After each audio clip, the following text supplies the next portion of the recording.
En el verano de 1985, una tranquila ciudad sureña se transformó en un lugar de horror inimaginable, cuando algunas jovencitas comenzaron a desaparecer.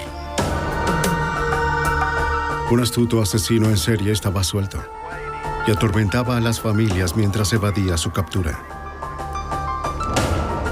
Hasta que los investigadores no encontraran cómo detenerlo, él continuaría su caza de nuevas... Un depredador secuestraba a niñas y a mujeres jóvenes cerca de sus hogares a plena luz del día. Era un sádico.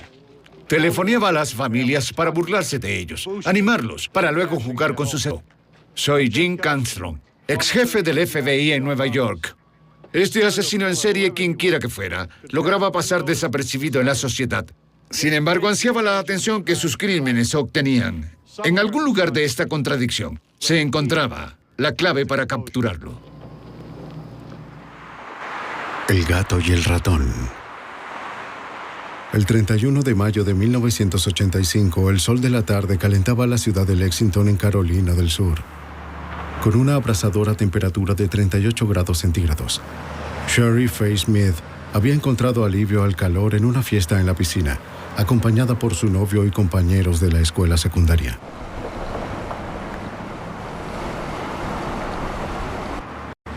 Ella disfrutaba de los días sin preocupaciones, entre sus exámenes finales y su graduación. Todo el verano y el resto de su vida esperaban por esta joven entusiasta de 17 años. Shari vivía con su familia en una comunidad rural y tranquila, un lugar seguro apartado en las afueras de la ciudad. La casa de los Smith se encontraba ubicada en una zona de bosques densos. La casa estaba a unos 200 metros. Smith era el pastor local. Ese viernes por la tarde trabajaba en su casa, en su oficina del segundo piso. Alzó la vista de su tarea para ver a su hija llegar por el camino de entrada y detenerse para recoger el correo. A partir de ese momento, la vida en Lexington, en Carolina del Sur, cambiaría para siempre.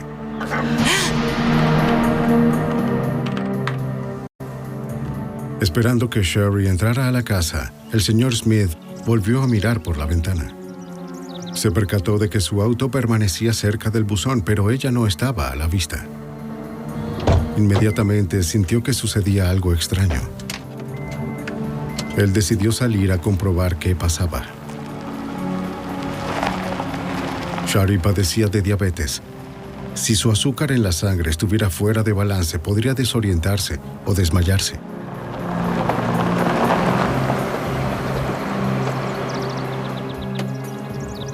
Cuando llegó a la entrada del camino, el señor Smith encontró el automóvil de Shari con el motor todavía encendido y la puerta abierta. Shari. Pero su hija no estaba. No hubo respuesta a sus llamados. Comenzó a angustiarse mientras imaginaba las posibilidades. Su hija podría estar en algún lugar del bosque inconsciente o en estado de shock. ¡Shari!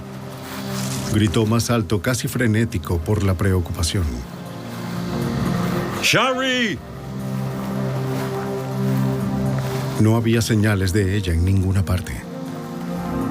Shari había desaparecido. El señor Smith pidió ayuda inmediatamente. El asistente del alguacil del condado de Lexington respondió a la llamada. El angustiado padre explicó que Sherry no era del tipo de personas que huían. No puedo imaginar qué sucedió. Empezaremos la investigación ahora. Ella era responsable, amable y muy sensata. No era el tipo de adolescente que se escapa. Salí a buscarla. Estuve por este lado y también por el otro. Pero el sheriff no dio nada por hecho. Interrogó a Smith sobre su relación con su hija. Hoy, más de una década después, el ayudante del sheriff, Lewis McCarty, recuerda vívidamente sus impresiones de la familia Smith durante su primera conversación con el padre de Sherry. Hablamos sobre las calificaciones. Era ella, y se determinó que no había conflictividad entre madre, padre e hija. La familia Smith era una familia muy unida, una familia muy religiosa. Y se podía sentir que estaban muy unidos, así que esta joven no habría escapado de su hogar. El investigador no pudo evitar la sensación de que algo malo le había sucedido a Sherry Smith. Y la misma intuición le dijo que no tenía nada que ver con su condición médica. Cada minuto que pasaba aumentaba la probabilidad de que Sherry nunca sería encontrada. Sabiendo esto, el sheriff pidió ayuda, obviando el periodo de espera de 24 horas requerido antes de clasificar oficialmente a un individuo como persona desaparecida. Mientras esperaban que llegaran los demás oficiales, el sheriff y Robert Smith volvieron sobre los pasos de Sherry, con cuidado de no destruir ninguna posible evidencia. Pero la búsqueda a simple vista no ayudó en nada. Tenían que esperar por más equipo y por los expertos. División de Aplicación de la Ley de Carolina del Sur, conocidos como SLED, llegaron a la casa Smith. Los investigadores peinaron la escena, buscando huellas de neumáticos, pisadas o huellas dactilares, y no encontraron nada. Sabiendo que las próximas horas eran críticas, las autoridades reunieron un grupo de trabajo y organizaron una búsqueda masiva en el terreno. La posibilidad de un secuestro provocó una respuesta rápida. Crímenes como este simplemente no sucedían aquí. Los condados circundantes enviaron a todos los oficiales disponibles para ayudar.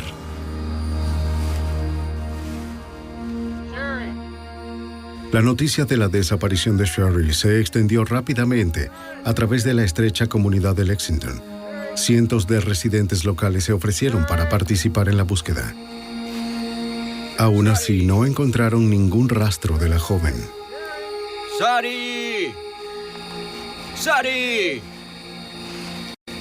Aunque no había evidencia directa de que se hubiera cometido un delito federal, los investigadores estatales recurrieron a la experiencia del FBI. Querían que la oficina asesorara extraoficialmente en la búsqueda y ayudara en la investigación. Palmer, de la Oficina de Columbia del FBI, fue enviado a la casa de los Smith la mañana siguiente. La desaparición inclusive desconcertó a los expertos. No lográbamos encontrarla. Y ella no pertenecía a un tipo de familia de las que indicaría fácilmente que se habría escapado con alguien.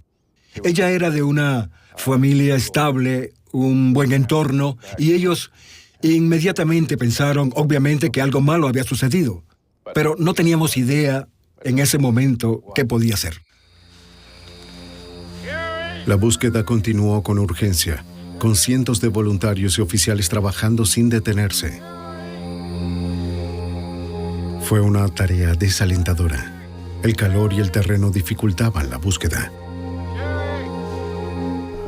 Cuando estás hablando de buscar en un condado de 1,300 kilómetros cuadrados, es casi como buscar una aguja en un pajar. Es extremadamente difícil porque no sabes por dónde empezar ni a dónde ir. Pasaron 2 largos y calurosos días de búsqueda, y aún así no había señales de Sherry. Cada vez era más y más probable que se tratara de un secuestro.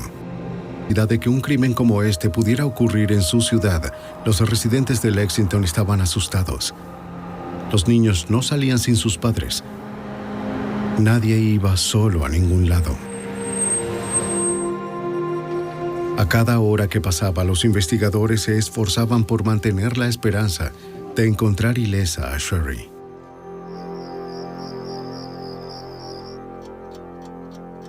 El 3 de junio, 3 días después de la desaparición de Sherry Fay, alrededor de las 2:30 de la madrugada, una llamada interrumpió el sueño inquieto de los Smith. Robert contestó el teléfono. Una voz que no reconoció preguntó por su esposa Hilda. ¿Aló?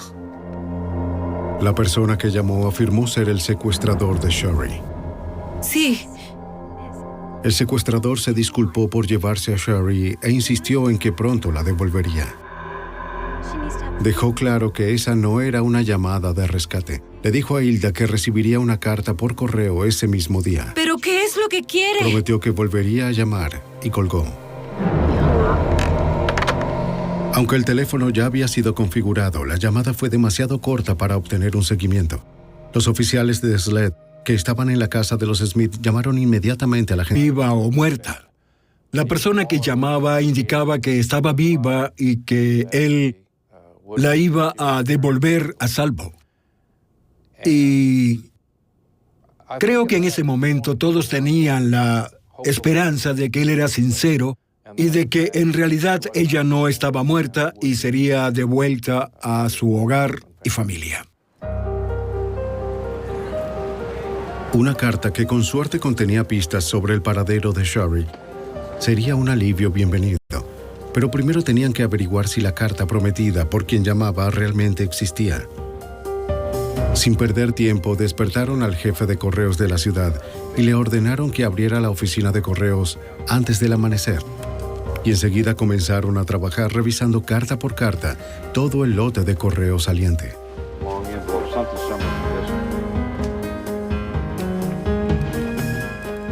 Después de media hora, el jefe de correos encontró un sobre dirigido a los Smith. Con cuidado, lo metieron en una bolsa de pruebas y lo enviaron a los laboratorios forenses de SLED para su análisis. Dentro del sobre, los examinadores encontraron una carta de 2 páginas escrita en papel legal amarillo. Leer la carta. Se titulaba Última Voluntad y Testamento. Comenzaba: Te amo, mamá, papá, Robert, Dawn y Richard, y a todos los demás, y a todos mis amigos y parientes. Mis pensamientos siempre estarán con ustedes. Ataúd cerrado. Lo siento si alguna vez los decepcioné de alguna manera. Solo quería hacerles sentir orgullosos de mí porque siempre he estado orgullosa de mi familia. La carta terminaba con: Todo mi amor siempre. Sharon. Sherry Faye Smith. Con la ayuda de la familia Smith, los investigadores confirmaron que la escritura era de Sherry.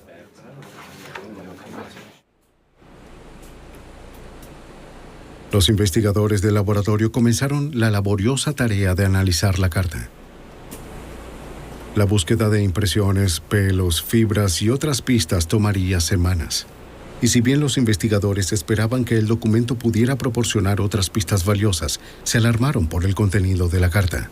Estábamos conmocionados, estábamos preocupados por su bienestar. Había varias frases en la carta.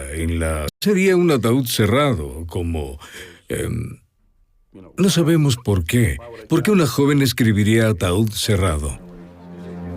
El destino de Sherry no estaba claro. El secuestrador tenía todas las respuestas. Él había prometido llamar de nuevo. Hasta que lo hizo, la familia Smith se aferró desesperadamente a la esperanza. Pocos días después de la desaparición de Sherry Faye, su secuestrador había llamado para contactar a la familia. Desde entonces, los agentes y detectives añadieron una grabadora de voz, además del rastreador que ya estaba en el teléfono de los Smith. Tener registrada la voz del secuestrador en una grabación sería muy valioso. Si el sospechoso llamaba de nuevo, estarían preparados. La espera era insoportable.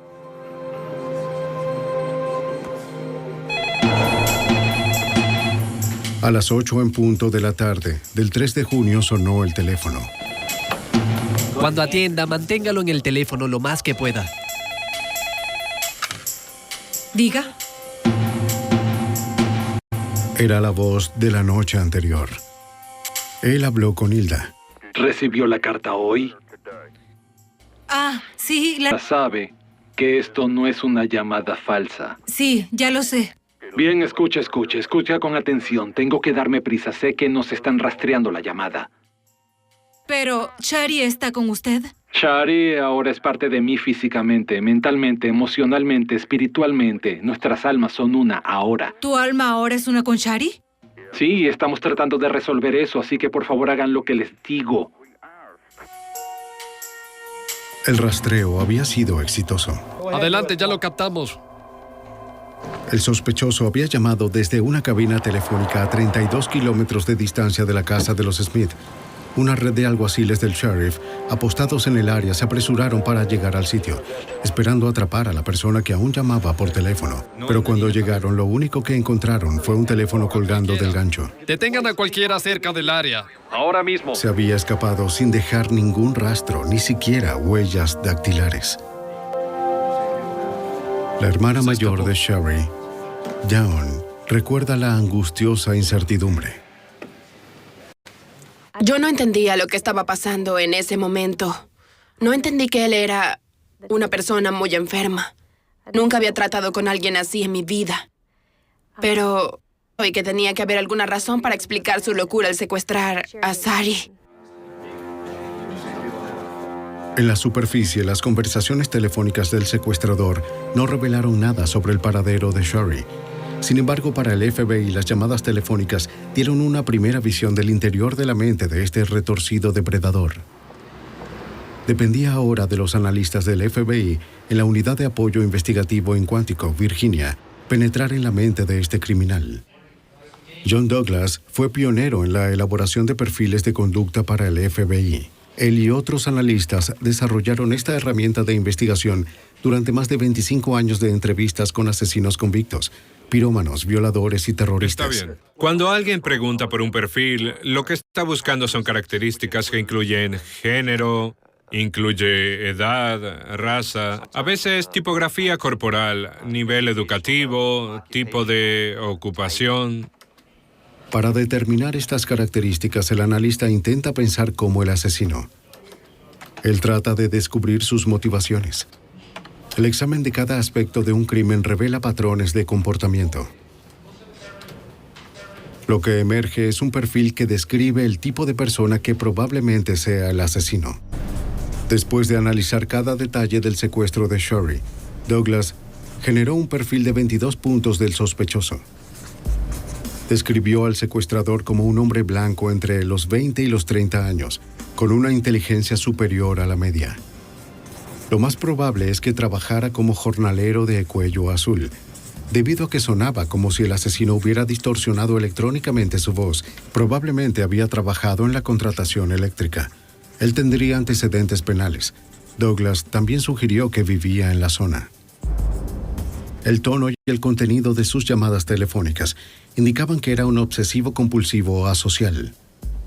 Si el estrés de la vida cotidiana se hacía demasiado grande, se desmoronaría. Luego se sentiría obligado a compensar sus propias deficiencias mediante acciones violentas. Es el tipo de hombre que se siente como un grano de arena en la playa, donde hay miles de millones de granos de arena. Él no siente nada, se siente como un don nadie. ¿Y cómo puede este nadie, esta personalidad, esta persona que probablemente tiene sobrepeso, baja autoestima, no es atractiva, cómo puede convertirse en alguien? Él perseguía víctimas que nunca tendrían posibilidad de contactar. Alguien como vida pueden ser muy poderosos.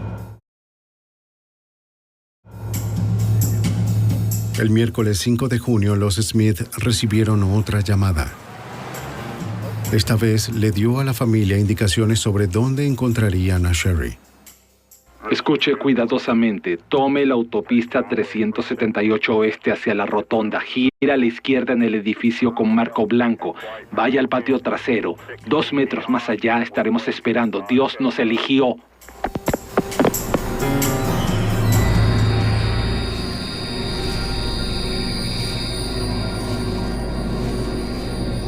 Los investigadores corrieron a la ubicación con la esperanza de encontrarla todavía con vida.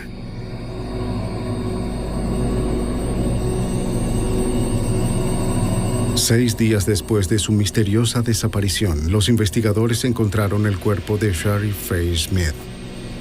Cuando la familia Smith recibió la llamada de la ubicación del cuerpo, fuimos inmediatamente allí y nuestros peores temores se hicieron realidad.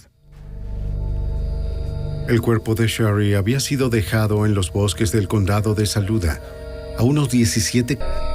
Su secuestrador ahora era buscado por asesinato en primer grado. Una semana de calor a 38 grados centígrados había pasado factura. El avanzado estado de descomposición del cuerpo funcionó a favor del asesino. El médico forense no pudo determinar la causa exacta ni el momento de la muerte. Para John Douglas, la ubicación y el estado de la escena del crimen proporcionaron una mayor comprensión de la mente del sospechoso. Él tenía algo de sofisticación criminal, porque creo que eso lo hizo esperar. Esperó a que entrara en etapas avanzadas de descomposición, lo que dificultaría a las fuerzas del orden público determinar la causa y el método de la muerte en este estado de descomposición. La confirmación del asesinato de Sherry devastó a la comunidad de Lexington. Ese sábado, una multitud de 1,000 personas asistió a un funeral en la primera iglesia bautista de la ciudad. Esa noche, después del funeral de Sherry, el asesino no pudo resistirse a infligir más tormento. ¿Aló? ¿Puedo hablar con la señora Smith? Beverly, la tía de Sherry, atendió el teléfono. Lo siento, pero ella tampoco está aquí. Un tiempo valioso para el rastreo de la llamada. Tendré que cortar si no puedo hablar con ella. Pero el secuestrador amenazó con colgar si no podía hablar inmediatamente con Dawn. ¿Hola? Este asunto se me fue de las manos. Todo lo que quería era hacerle el amor a Dawn. Le había estado siguiendo por un par de... ¿A quién? Lo siento por Shari. Dawn, le pido a ti y a tu familia que me perdonen. Cuando mataste a Sari, ¿estaba en paz? ¿Ella no tenía miedo o algo? No lo tenía, ella estaba en paz. Ella sabía que Dios estaba con ella y que ella se convertiría en un ángel. Abrumada por el dolor, la madre de Sherry insistió en hablar con el asesino de su hija. ¿Usted dijo que la iba a matar? Sí, y le di a elegir su muerte, y ella prefirió ser asfixiada. Dios santo, ¿cómo pudo hacer eso? No escapó a la atención del FBI y los investigadores locales que el asesino había usado erróneamente el nombre de Dawn cuando habló con Sherry. Se prepararon para la posibilidad de que este asesino pudiera dirigir su obsesión asesina hacia Dawn.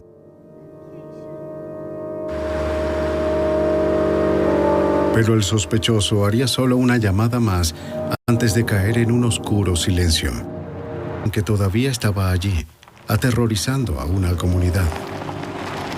Y el perfil predijo que si mataba una vez, mataría de nuevo.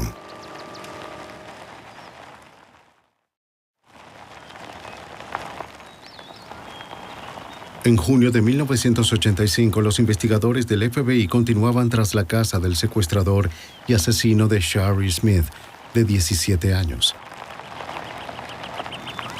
Mientras los investigadores se enfocaban en el asesino de Smith, el elusivo depredador preparaba otros planes. El viernes 14 de junio, 2 semanas después del secuestro de Sherry, un hombre agarró a Deborah May Helmick de su patio en el condado de Richland mientras jugaba con su hermano. Ella solo tenía 9 años. Los gritos de la niña alertaron a una vecina. Pero la mujer no fue lo suficientemente rápida. El secuestrador logró escabullirse a plena luz del día.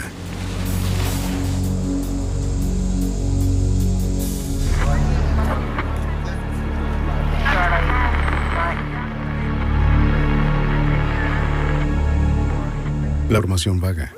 Sin embargo, la descripción general del sospechoso y su método parecía inquietantemente similar al hombre que el FBI buscaba por el asesinato de Sherry. Los sheriffs del condado de Richland contactaron de inmediato al grupo de trabajo en la cercana Lexington. A pocos momentos de ese secuestro, nos enteramos y comenzamos a centrarnos en ese caso también.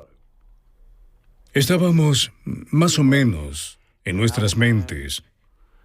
Creo que todos sabíamos que estos dos casos estaban conectados. Para John Douglas, el caso adquirió un sentido de urgencia aún mayor. El destino de Deborah May Helmick parecía casi seguro. Una vez que tienen la urgencia, buscan a la víctima preferencial, pero si no pueden encontrar a la víctima de su elección, elegirán a quien esté disponible, y en ese caso fue con Deborah May Helmick.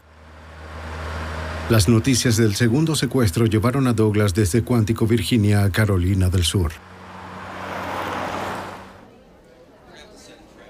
El FBI esperaba poder encontrar a Debra May Helmick, de 9 años, antes de que su joven vida se truncara. En el caso Smith, las llamadas telefónicas del asesino habían sido el enlace fundamental para los investigadores. Había pasado casi una semana desde suyas. Para que llamara, Douglas ideó un plan. Con la ayuda de los medios locales, él pondría una trampa. Un elemento clave del plan colocaba a Dawn Smith en peligro.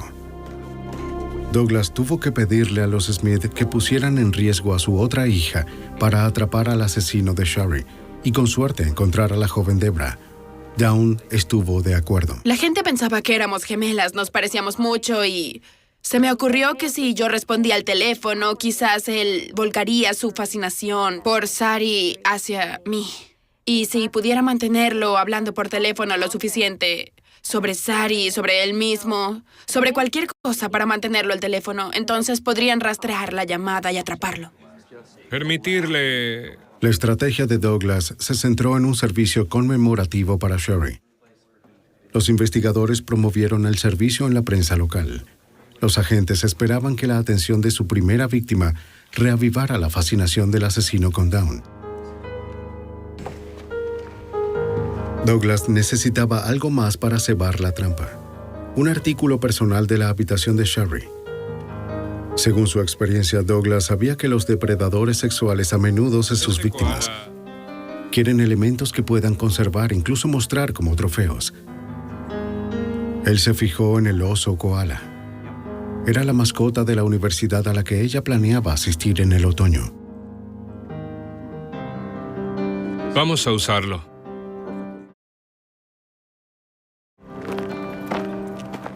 El día del servicio conmemorativo, agentes vestidos de civil invadieron los terrenos, esperando que su sospechoso visitara el cementerio.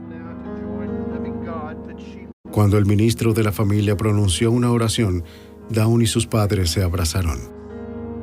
Aunque Dawn se había ofrecido voluntariamente para atraer al asesino a la trampa, el peligro que representaba pesaba en la mente de todos. No se sabía lo que el sospechoso podría hacer. La seguridad alrededor de Dawn se intensificó. Estábamos preocupados de que Dawn se convirtiera en otra víctima. Entonces, como estaba previsto, Dawn colocó algunas flores y el koala sobre la tumba de su hermana. Ahora todo lo que quedaba por hacer era esperar. Utilizando el perfil de Douglas, los agentes del FBI intimaron. Me dijeron que nunca debía amenazarlo, nunca debía ser dura, debía ser comprensiva, empática y compasiva, y lo fui. Creo que eso le gustó porque él sintió que tenía el control, lo cual es algo que creo que él necesitaba. Varias llamadas llegaron al hogar de los Smith después del servicio conmemorativo. Sin saber si era el asesino de Sherry, Dawn tuvo que atenderlas todas. Poco después de la medianoche, el teléfono de la casa Smith sonó de nuevo.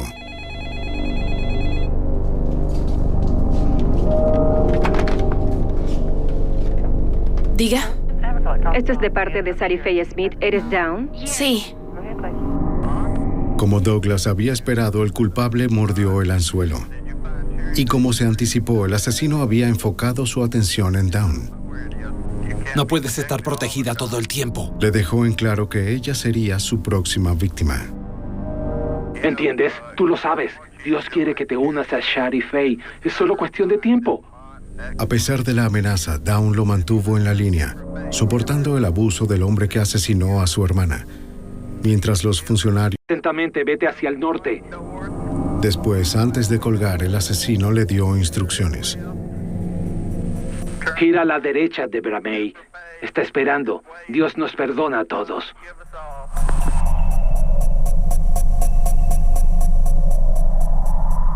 El agente especial John Vollmer temía que el asesino no se detuviera allí. Cuando nombró a Debra Helmick, eso nos condujo a enfrentar la posibilidad de que estábamos lidiando con un posible asesino en serie, que había asesinado, según sospechábamos, al menos a 2 personas. quizás otras, y que podía seguir matando. ¿A qué hora? A pesar del éxito de Douglas en lograr que el sospechoso llamara, nadie había anticipado qué tan lejos iría el asesino para evitar ser detectado. Rastrear la llamada desde fuera del área tomó tiempo adicional. De nuevo, el sospechoso dejó la cabina telefónica momentos antes de que las autoridades pudieran alcanzarlo. Estuvimos muy cerca de atraparlo en varias ocasiones, y es casi como si lo sintiera y comenzara a ir más lejos para hacer sus llamadas telefónicas. Otros investigadores siguieron las indicaciones de Helmick, de 9 años, asesinada. La apuesta había fallado. Con cada oportunidad perdida, aumentaba la probabilidad de que hubiera más víctimas. Y ahora Dawn era el objetivo más probable. Los investigadores temían que el asesino intentara secuestrarla. Un escurridizo asesino en serie ya había matado a 2 niñas en Lexington, Carolina del Sur. La escasa cantidad de evidencia frustró a los investigadores del FBI, así como a las autoridades locales. Pero el análisis forense estaba a punto de generar el mayor impacto en la investigación. La última voluntad y testamento de Shari Smith fue examinado por Gail Heath, directora de la sección de documentos investigados de los laboratorios legales de Carolina del Sur. Utilizando una máquina ESDA, Heath esperaba encontrar pruebas contundentes. El ESDA, un acrónimo para equipos de detección electroestáticos, puede captar imágenes que son invisibles a simple vista. Funciona según el principio opuesto de una imprenta. En lugar de recubrir letras levantadas con tinta para crear una imagen, ESDA rellena las marcas en el documento. Cuando una película de imagen se estira sobre el documento como el celofán, aparece una imagen legible. Después de horas de examinar el documento, Heath encontró la marca de una escritura. Parecía ser un número de teléfono y un nombre. Un nombre particular y el número de teléfono en cuestión nos permitieron mostrar todo el código de área, los 3 primeros números del prefijo, los siguientes 2 números, el tercer número del que no estábamos seguros y luego tuvimos el 4º número. El nombre en la hoja era Joe. Del código de área, los investigadores determinaron que el número era de Alabama. Para completar el dígito que faltaba, los investigadores llamaron a cada combinación del número de teléfono, hasta que llegaron a una selección que tenía el mismo nombre que se encontraba marcado en la hoja. Finalmente consiguieron una coincidencia. El número pertenecía a un hombre llamado Joe Shepard. Los investigadores examinaron sus registros telefónicos. Descubrieron que había recibido una llamada de una dirección a las afueras de Lexington, en Lake Murray, Carolina del Sur. Cualquiera de estas direcciones podría pertenecer al asesino. Respaldados por el perfil del FBI, la policía local visitó la dirección de Alabama. Buenas tardes, ¿es usted Joe Shepard? Interrogaron a Joe Shepard. No coincidía con el perfil del asesino. A pesar de que no era sospechoso, aún podría ser un vínculo importante con el asesino. La policía tuvo que averiguar la conexión entre él y la llamada telefónica de Lake Murray, Carolina del Sur. Shepard explicó que provenía de la casa de sus padres. Los oficiales de Carolina del Sur verificaron que la dirección pertenecía a los padres de Joe Shepard, Ellis y Sharon Shepard. Los investigadores fueron a la dirección del lago Murray para interrogar a los residentes. La casa estaba a solo 2 millas del lugar donde la policía encontró el cuerpo de Deborah Helmick, de 9 años. Descubrieron que Ellis trabajaba como electricista en la construcción de viviendas. Era una profesión predicha por el perfil del FBI.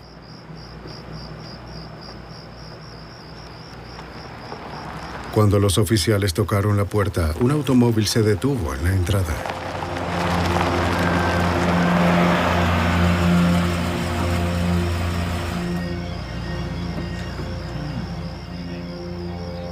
Investigadores conocieron a los Shepard. Inmediatamente sintieron que habían llegado a otro callejón sin salida. Además de la profesión de Ellis Shepard, nada más parecía encajar en el perfil. De todos modos, los interrogaron. Los Shepard les dijeron que habían regresado recientemente de un viaje de 6 semanas. Los oficiales casualmente preguntaron si la pareja sabía sobre los asesinatos de Smith y Helmick. Con cada pregunta, la policía notó que la señora Shepard estaba cada vez más preocupada. Los Shepard estaban comenzando a sospechar del cuidador de su casa, Larry Jean Bell. Cuando describieron a Bell, los elementos del perfil encajaron en su sitio. Era un hombre blanco de unos 30 años que vivía con sus padres. A veces ayudaba a Ellis en la construcción de viviendas. Justo días antes, cuando los Shepard regresaron de las vacaciones, Bell los recogió del aeropuerto. Habló extensamente con los Shepard sobre los casos. Estaba siguiendo de cerca las noticias de los asesinatos. Era más evidencia de una mente meticulosa y un comportamiento consistente con el perfil. Dijeron que había guardado los artículos del periódico, que la detalle desde el aeropuerto hasta su residencia. Era sorprendente lo mucho que este perfil iba encajando. Los detectives preguntaron si podían ver el interior de la casa.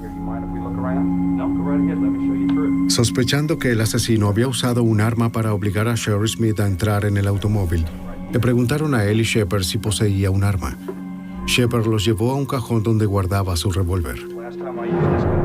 Para su sorpresa, el arma había desaparecido. Sería buena idea que nos acompañaran. Los oficiales le pidieron a la pareja que los acompañara a la oficina de policía. Querían que los Shepard escucharan las grabaciones de las llamadas del asesino a la familia Smith. Los investigadores necesitaban saber si la voz en las grabaciones pertenecía a su cuidador de la casa. For a couple of months, and then they'd find out I'm sane, and then I'd get tried and get sent to electric chair, put in prison the rest of my life. I'm not going to stay in prison the rest of my life. I'm not going to...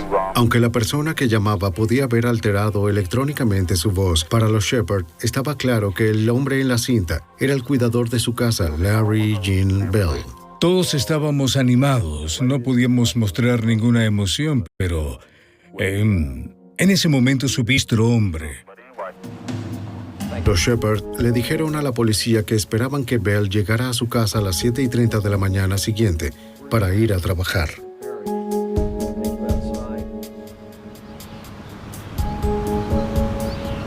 Los investigadores vigilaron la residencia de Bell. Esta vez no había forma de que eludiera la captura.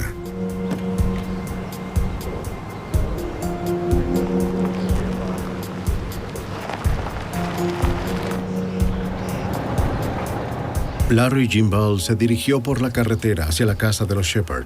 No se percató del coche de policía sin identificaciones que lo seguía. Los agentes se comunicaron por radio con otro automóvil que esperaba para interceptarlo en la intersección a la que se aproximaba.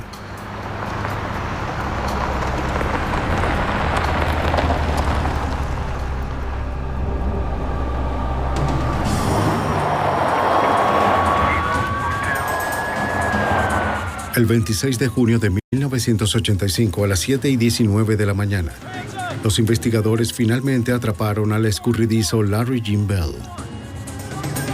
Esta vez fueron los investigadores quienes estuvieron un paso adelante.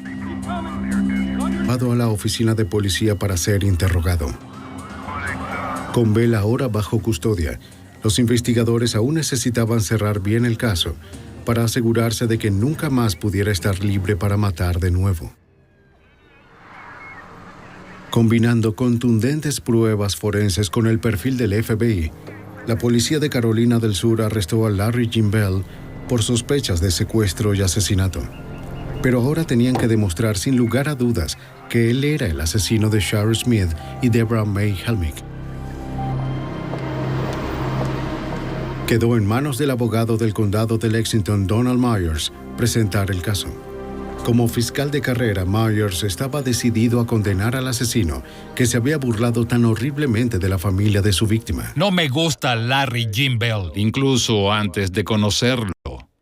Y sabía que probablemente este sería el caso más publicitado que tendríamos. El más publicitado en Carolina del Sur hasta ese momento. Y me comprometí a ir tras él con todo lo que tenía. Aunque había evidencia poderosa contra Bell, esta era solo circunstancial. Aún así, en el estado de Carolina del Sur, una confesión... Myers quería asegurarse de que Bell nunca pudiera quitar otra vida. Él quería una confesión. Nuevamente llamaron al FBI por ayuda. Ellos recomendaron preparar un interrogatorio que provocase una declaración autoinculpatoria. Por ejemplo, un mapa que muestra dónde se hicieron las llamadas, algunas fotos de la víctima, para que mientras mire alrededor de la habitación, recuerde a la víctima. Podemos colocar tarjetas de huellas dactilares sobre la mesa, poner cuadernos o archivos que tengan su nombre en ellos, todo para hacerle pensar que obviamente lo tenemos cercado, que tenemos pruebas contra él. Él podría creer que lo tenemos y rendirse. Mientras los oficiales se preparaban para interrogar a Bell, otros detectives obtuvieron una orden de allanamiento de la casa de los Shepard. Durante las siguientes 12 horas, el equipo forense peinó cada centímetro cuadrado de la casa en busca de cualquier cosa que conectara firmemente a Bell con los crímenes. Fue meticulosamente limpiada, aspirada y desempolvada, particularmente en la habitación donde Larry Bell se había estado quedando. Pero debajo de la superficie ordenada, el equipo descubrió evidencia de su desviación. Las pulcras sábanas de la cama ocultaban un delgado y sucio colchón, y debajo yacía una revista porno y un revólver .38 que coincidía con la descripción del que le faltaba al señor Shepard.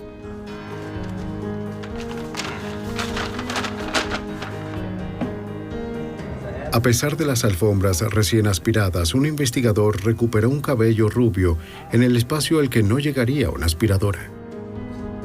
Un laboratorio vincularía el cabello con Shar Smith.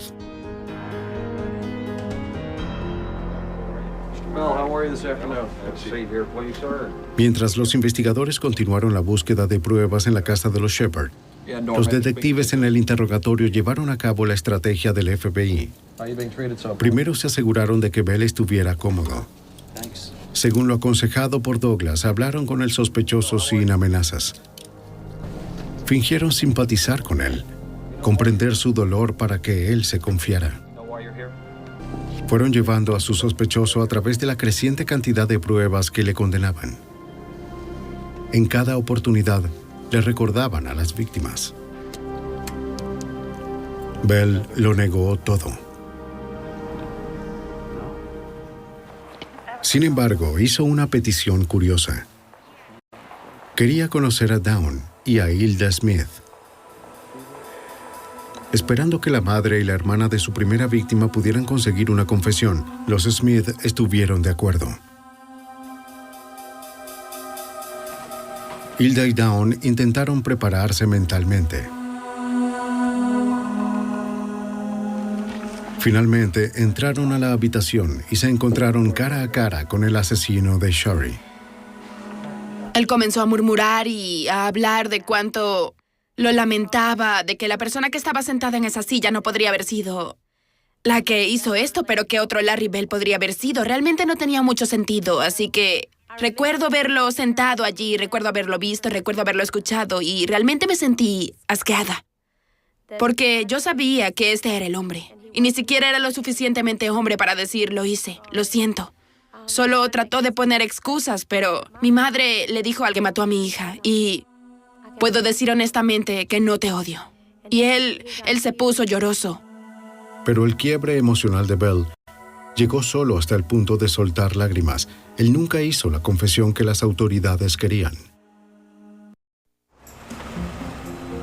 Después de semanas de compilación de pruebas, Myers y los investigadores comenzaron a reconstruir la secuencia de eventos del 31 de mayo de 1985. Bell descubrió a Shar Smith después de dejar a su madre en una consulta médica. Algo en la joven desencadenó sus ansias libidinosas.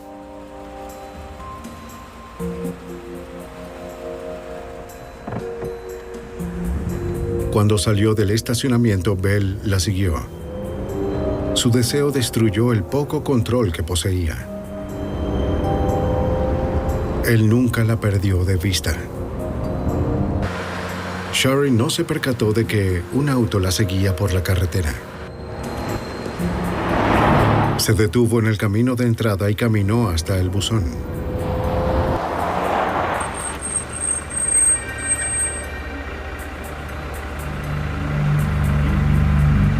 Bell no perdió el tiempo.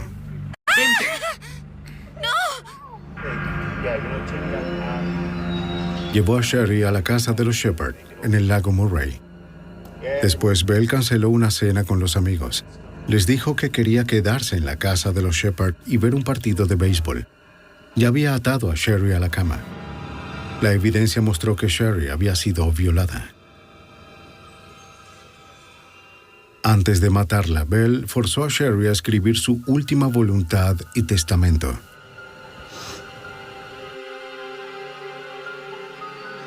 Doce horas después de su desaparición, él le cubrió la boca con cinta adhesiva y la sofocó. Los investigadores concluyeron que ella estaba muerta a las 4:58 de la mañana, la hora en que Bell afirmó que sus almas se volvieron una. Les tomó menos de una hora a 12 habitantes de Carolina del Sur encontrar a Bell culpable de asesinato en primer grado. Myers procesó a Bell en un juicio separado por el asesinato de Deborah May Helmick, de 9 años. Lo encontraron culpable por segunda vez. Con la condena de Bell, la familia Smith podía comenzar a reconstruir. Vio de que, ahora no puede hacerme daño, no puede hacerle daño a nadie más y será encarcelado. Larry Jim Bell pagó la pena máxima por sus crímenes sádicos. El 4 de octubre de 1996 fue ejecutado en la silla eléctrica de Carolina del Sur. Aunque la pérdida de Charles Smith y Deborah May Helmick siempre se lamentará, la vida en Lexington regresó lentamente a la normalidad. Con habilidad y determinación, la División de Aplicación de la Ley SLED de Carolina del Sur y el FBI le pusieron fin a la aflicción de un pueblo al acabar con el juego mortal del gato y el ratón. El desierto no grita cuando alguien desaparece. El desierto absorbe el sonido. Devora las huellas y deja atrás un silencio tan pesado que termina volviendo loco a cualquiera que lo escuche demasiado tiempo. Arizona, verano de 1994. El asfalto arde bajo el sol. El air vibra. Y en medio de ese calor sofocante ocurre algo que nadie identifica. En ese instant como el punto exacto donde el tiempo se rompe. Una tarde común. Un trayecto rutinario. Un vehículo que nunca vuelve a casa. Y desde ese momento, una comunidad entera comienza a vivir con una pregunta sin respuesta. El asalio cuando el sol empezaba a caer. Nada fuera de lo normal. Ninguna llamada de despedida. Ningún gesto de urgencia. El último reflejo naranja del atardecer se deslizó por el parabrisas cuando giró la leve y tomó la misma ruta de siempre. Una carretera que había recorrido cientos de veces. Algunos vecinos recuerdan el sonido. El motor arrancando. La puerta cerrándose. Luego nada. No hubo frenazos. No hubo gritos. No hubo testigos corriendo a pedir ayuda. Solo una ausencia limpia. Inquietamente perfecta. A la mañana siguiente, la cama seguía intacta. El teléfono, en silencio. El bolso no estaba en la cocina. Y en la casa flotaba una sensación difícil de explicar. Como si las paredes supieran que algo estaba mal, pero no pudieran decirlo. La familia llamó a amigos. Los amigos llamaron al trabajo. El trabajo llamó a la policía. En cuestión de horas, su nombre fue pronunciado en la central, escrito en un informe delgado. Un expediente que con los años se haría más grueso, pero jamás completo. No había un escenario clásico del crimen. No había una habitación cerrada. No había un callejón oscuro. El escenario era el vacío. El coche aparicio dos días después, a menos de 30 miles de su casa, estacionado con cuidado junto a un camino de tierra. Las puertas cerradas. Ninguna señal de forzamiento. Ninguna gota de sangre. Ninguna evidencia de lucha. Las llaves no estaban. La cartera había desaparecido. Pero nada indicaba un robo común. Todo parecía calculado, dispuesto para que pareciera que no había pasado nada. Los detectives empezaron a preguntar. ¿Quién fue la última persona que la vio? ¿Con quién habló esa noche? ¿Tenía miedo de alguien? ¿Alguien la seguía? Las mismas preguntas, una y otra vez, chocando contra el mismo muro. Sus amigos dicen que llevaba una vida tranquila. Sus compañeros aseguraban que era puntual, predecible. La familia insistía en que no había enemigos, hay secretos. Pero en los casos de desaparición, cuando todos repiten que no había nada extraño, casi siempre significa que hay demasiado oculto. Durante los primeros días, los titulares fueron contundentes. Arizona, 1994. Mujer desaparecida sin dejar rastro. Comunidad en shock. Helicópteros sobrevolando el desierto. Perros rastreadores recorriendo la arena abrasadora. Voluntarios caminando en fila, con la mirada fija en el suelo, esperando encontrar cualquier cosa fuera del lugar. Un pendiente. Un trozo de tela. Una juela. Pero el desierto no devolvió nada. Nunca lo hace. Después de una semana, las cámaras se marcharon. Después de un mes, los voluntarios dejaron de venir. Después de un año, el expediente cambió de estancia. De investigación activa pasó a cold case. Dos palabras frías, técnicas, pero devastadoras. Un caso frío no significa cerrado. Significa estancado. Y mientras la investigación se congela, el dolor sigue avanzando. El pueblo empezó a cambiar. Las puertas se cerraban más temprano. Los niños dejaron de caminar solos al anochecer. Las miradas se volvieron desconfiadas. Cada desconocido era una amenaza potencial. Cada coche que pasaba despacio generaba tensión. El caso no solo se llevó a una persona. Se llevó la sensación de seguridad.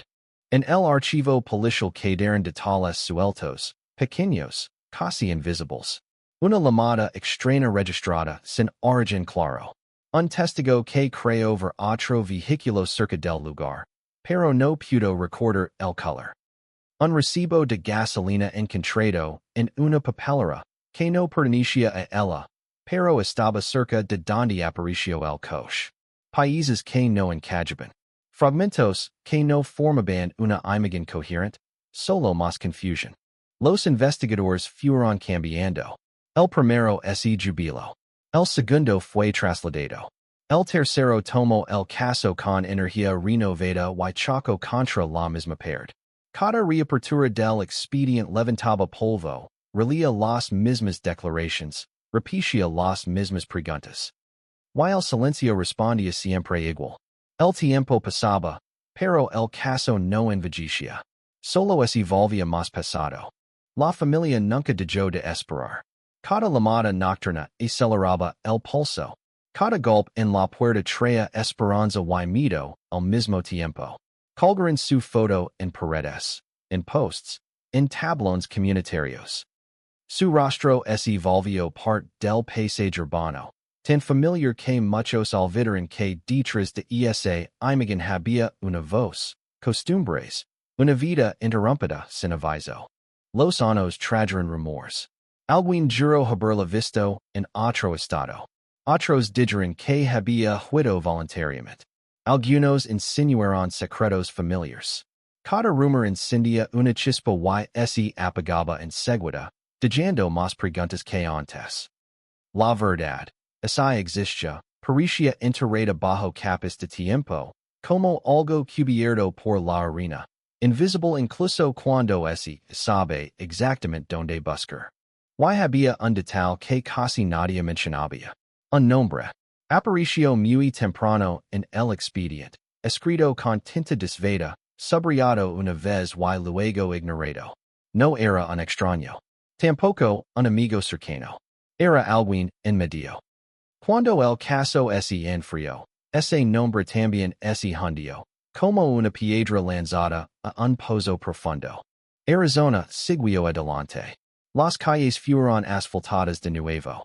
Los negocios cambiaron de dueño. Una nueva generación creció sin saber exactamente por qué sus padres desconfiaban de la noche. Pero para quien se recordaban, el caso nunca terminó. Vivía en los silencios incómodos, en las miradas compartidas cuando alguien mencionaba 1994, en la sensación persistente de que algo ocurrió y nunca fue nombrado. Cold case. Una etiqueta que suena a sentencia. Sin culpables. Sin confesión. Sin tumba donde dejar flores. Solo una pregunta suspendida sobre el desierto. Mientras el viento levanta la arena y borra las huellas. Como si la propia tierra estuviera protegiendo un secreto. Y en algún lugar, entre informes amarillentos y notas olvidadas, la verdad sigue esperando. Paciente. Implacable. Esperando a que alguien se atreva a mirar donde nadie quiso mirar durante demasiado tiempo. El tiempo no cura los casos sin resolver. Solo los empuja hacia atrás. Los esconde detrás de capas de retina, hasta que parecen parte del paisaje. Pero en Arizona, 1994 nunca se fue del todo. Permanecia en los informes archivados, en las conversaciones interrumpidas, en la forma en que algunos evitaban ciertos nombres. Porque cuanto más se enfriaba el caso, más claro quedaba que alguien, en algún momento, había decidido no decir toda la verdad. Las primeras entrevistas fueron correctas, educadas, casi demasiado limpias. Nadie levantaba la voz. Nadie dudaba. Todos parecían haber iniciado sus respuestas, como si el miedo hubiera enseñado a la comunidad a hablar con cuidado. Los detectives tomaban notas, grababan cintas, subrayaban frases. No recuerdo exactamente la hora. Creo que fue antes de que oscureciera. No las 6 esa noche. Pequeñas gritas, casi invisibles, que no parecían suficientes para sostener una acusación, pero demasiado constantes para ser casuals. Hubo una llamada que nunca encajó. Luego tarde, cuando la búsqueda ya había comenzado. Una voz masculina, nerviosa, dijo haber visto el coche horizontes de que fuera encontrado oficialmente. Dio una ubicación aproximada. Colgó antes de responder más preguntas. El número era irreconocible. En aquel momento, se asumió que era una confusión, un error, alguien buscando atención. Años después, esa llamada se sentiría distinta, más pesada, más precisa de lo que se quiso admitir. Otro detalle quedó enterrado entre informes secundarios. Una gasolinera, abierta las 24 horas, en las afueras del pueblo. El empleado recordó vagamente a una mujer que coincidía con su descripción. Estaba cansada. Miraba alrededor con insistencia. No pidió ayuda. Pagó en efectivo. Y no estaba sola. Había alguien más cerca del coche, fuera del alcance de las cámaras. El recuerdo era impreciso. Demasiado tarde. Las cintas ya habían sido grabadas encima. Cada pista llevaba a un punto muerto. Cada posable sospechoso tenía una cortada parcial, incompleta, pero suficiente para sembrar dudas. Y en medio de ese laberinto, el expediente empezó a llenarse de anotaciones al margen, signos de interrogación, líneas subrayadas que no levaban a ninguna parte. El caso no avanzaba. Se deslizaba en círculos. La familia presionaba. Exigia respuestas. Exigia acción. Marcas silenciosas. Velas encendidas frente al ayuntamiento. Carteles con la misma pregunta repetida una y otra vez. ¿Dónde está? La policía prometía no rendirse, pero las promesas empezaron a sonar fugaz. Cada nueva rueda de prensa decía menos que la anterior. Cada aniversario era un recordatorio de que el tiempo estaba ganando. Fue entonces cuando surgieron las contradicciones. Pequeñas, sutiles, casi imperceptibles. Un testigo que cambió la hora. Otro que recordó un detalle nuevo años después. Un relato que se ajustaba demasiado bien a lo que ya se sabía públicamente. Como si alguien hubiera aprendido que decar observando las noticias. Como si la verdad hubiera sido editada con el paso del tiempo. Y el nombre volvió a aparecer. El mismo. El que había sido escrito al inicio y luego olvidado. No porque no fuera relevante, sino porque parecía demasiado cercano. Demasiado cotidiano. Alguien que conoce las rutinas. Alguien que sabía qué carretera tomaba. Alguien que entendía el silencio del desierto. En los primeros meses, ese nombre fue descartado por falta de pruebas. Años después, se convertiría en una sombra imposible de ignorar. Los investigadores más jóvenes, que no habían vivido 1994, leyeron el expediente con ojos nuevos. Sin el peso emocional. Sin las conclusiones apresuradas. Vieron lo que otros no quisieron ver. Espacios en blanco. Decisions tomadas demasiado rápido. Preguntas que nunca se formularon. Y sobre todo, una constante inquietante. Demasiadas coincidencias alrededor de una sola persona. Pero el caso ya era frío. No había presupuesto. No había urgencia política.